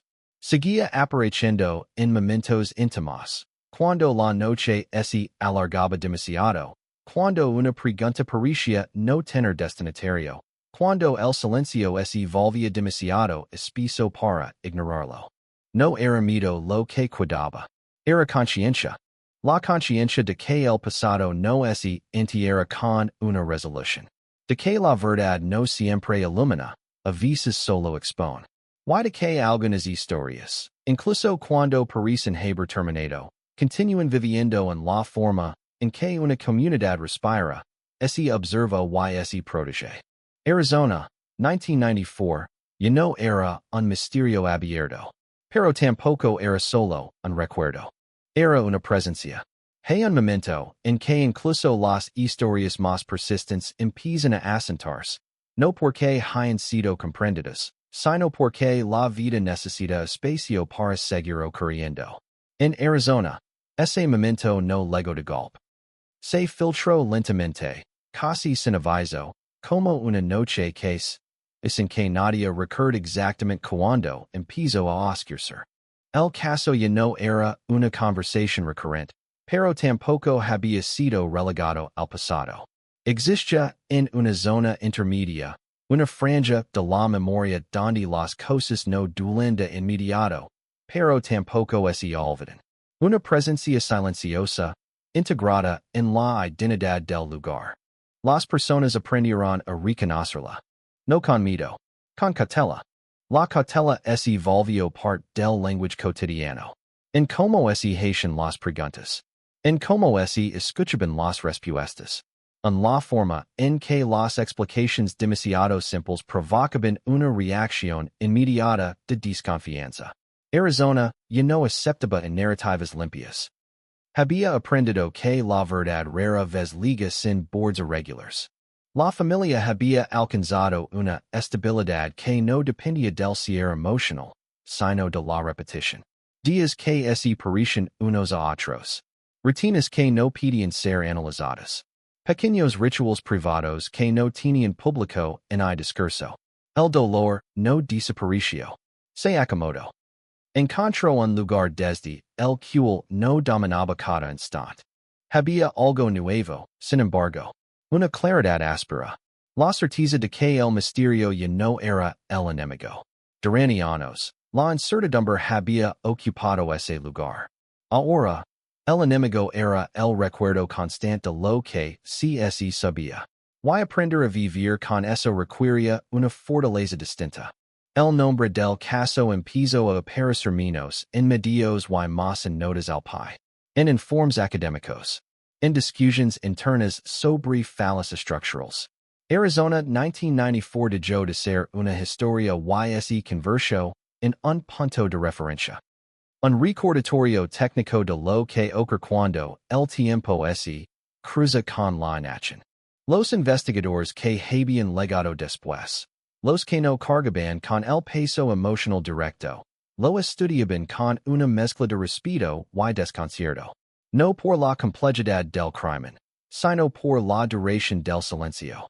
Les costaba entender cómo algo así podía sostenerse durante tanto tiempo sin colapsar. La respuesta nunca fue única. Fue una suma de factores. De prioridades desviadas.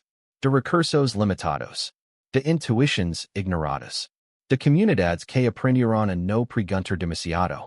El acusado, con el paso de los años, perdió cualquier presencia simbólica. Ya no era un villano central. No era un misterio. No era una voz pendiente. Se convirtió en un punto fijo, estático, incapaz de ofrecer algo nuevo a la historia. Y al hacerlo, reveló algo inquietante. La narrativa podía continuar sin él. Eso obligó a todos a mirar hacia otro lado. No al culpable, sino al entorno. A las condiciones que permitieran que el crimen se delira en el tiempo. A los silencios compartidos. A la normalidad construida sobre una ausencia sin respuesta. En el pueblo, la memoria colectiva se volvió más selectiva. No por negación, sino por necesidad. No todo podía recordarse con la misma intensidad sin paralizar el presente. Así que algunas cosas se guardaron en capas profundas, accesibles solo en momentos específicos. Una conversación nocturna. Un aniversario. Una noticia lejana que activaba una asociación inesperada. El desierto seguía funcionando como referencia inevitable. No porque escondiera secretos nuevos, sino porque recordaba los antiguos. Era el fondo constante de la historia. Un espacio donde el tiempo no corrige, no compensa, no explica, solo acumula. Arizona entendió que algunas verdades no se integran de forma limpia. No se transforman en lecciones claras en advertencias simples. Se convierten en una textura. En algo que se siente, aunque no siempre se nombra. Con el paso de los años, surgió una pregunta distinta. No qué pasó. No quién fue. Esas respuestas ya existen.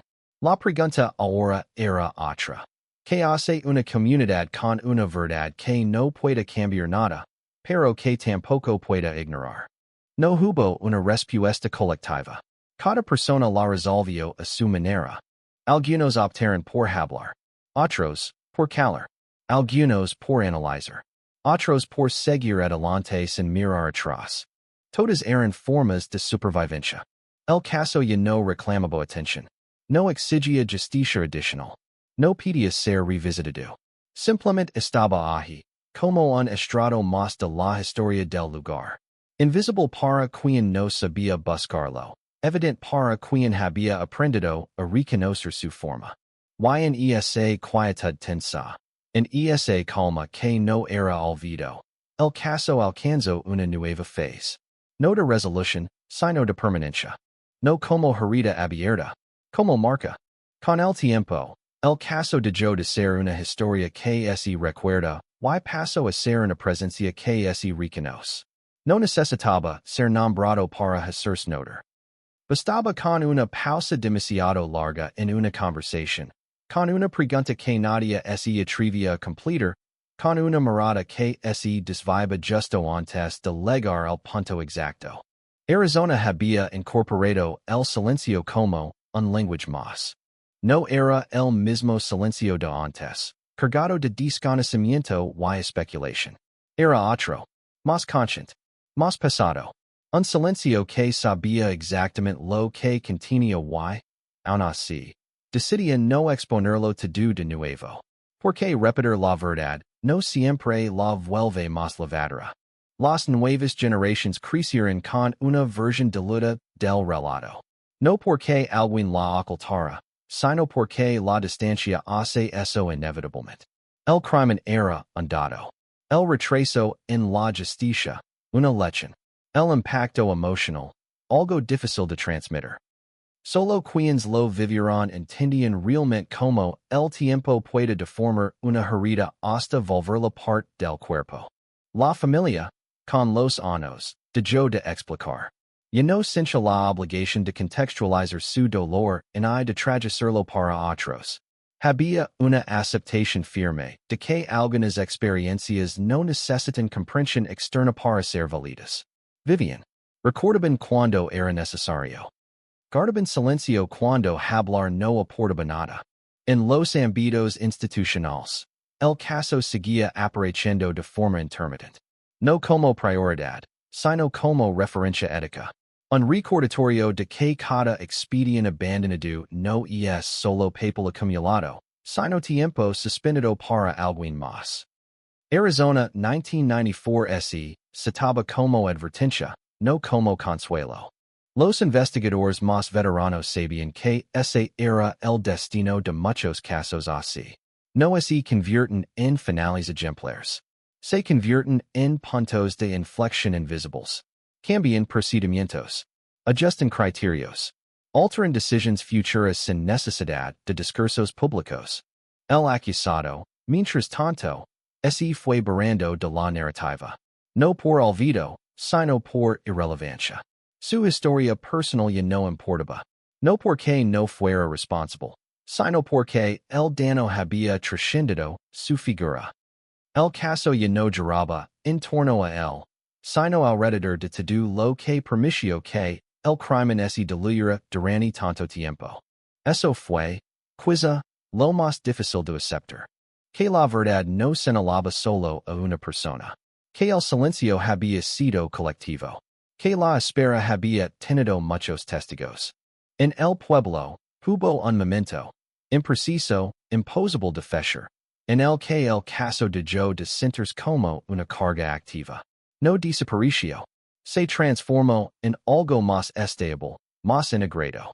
Como una cicatriz que ya no duele al tacto, pero que siempre está ahí, recordando una lesión pasada. Las noches siguieron cayendo sobre el desierto con la misma calma engañosa. El viento recorriendo las calles. Las luces encendiéndose una a una. Nada parecía distinto para quien miraba desde fuera. Pero quienes conocen la historia sabían que algo había cambiado de forma irreversible. Arizona ya no confiaba ciegamente en el paso del tiempo. Había aprendido que los años no resuelven nada por sí solos. Solo amplifican lo que se deja sin entender. Que la verdad pueda sobrevivir enterrada, esperando el momento exacto para reaparecer. Y cuando lo hace, nunca liga limpia. Liga fragmentada. Liga incompleta. Liga tarde. Pero liga. El caso no tuvo un cierre emocional colectivo. Nunca lo tuvo. Lo que tuvo fue una aceptación gradual de esa falta de cierre. Una comprensión silenciosa de que no todas las historias están hechas para terminar de manera ordenada. Algunas existen para recordar límites. Para señalar fallas. Para incomodar. Arizona, 1994 se convirtió en eso. No en un misterio.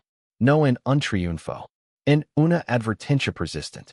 Con el tiempo, la historia empezó a desaparecer de la superficie.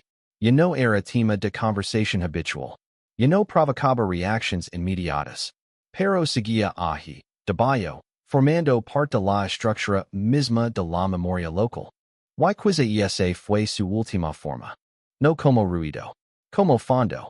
Porque hay casos que no necesitan ser recordados activamente para seguir influyendo. Basta con que hayan ocurrido. Basta con que hayan esperado demasiado.